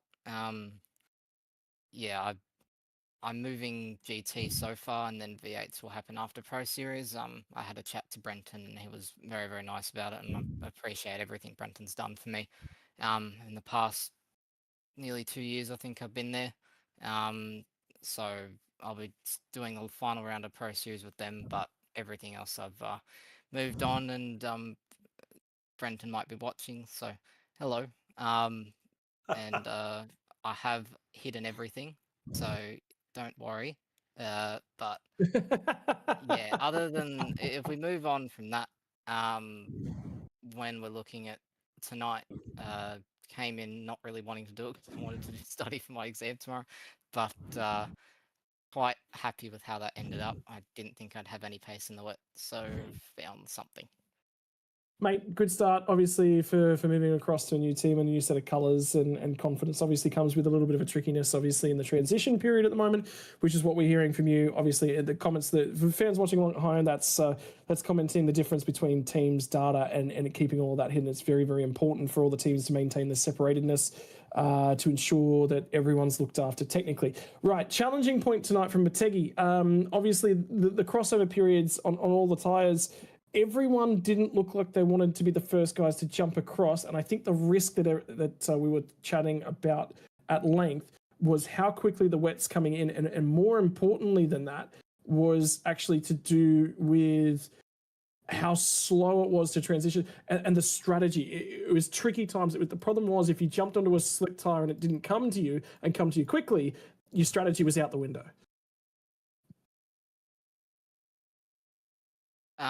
Yeah, with the strategy going out the window, we played it smart, I think. I was hoping that the rain would come quick enough in the middle stint where I could just stay on wets. But the switch to dries needed to happen. You saw OPR take the strat quite early, which I think worked out for them in the end, but the fuel offset I think definitely hurt them towards the end of the race when the rain came back on. And then when the rain came back, it was quite large and it was quite heavy. So it worked out quite nicely with us staying on the dries, then going to slicks, staying on the dries, then going to wets later, because of the fact that we had fresher tires than everyone else in the field, and it seemed to hold on quite nicely for that last little stint.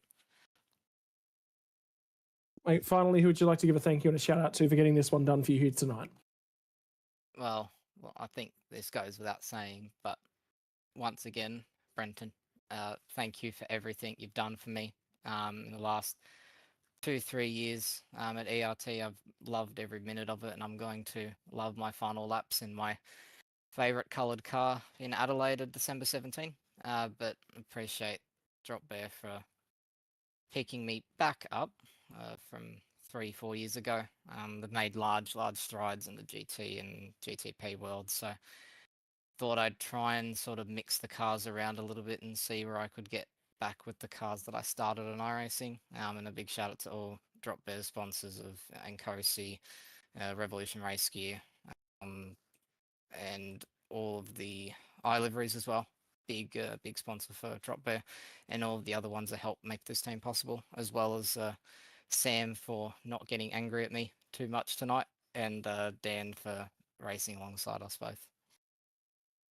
Hey, congratulations on P2. Glad that you get the result. And, mate, good luck with the exam tomorrow. Thank you.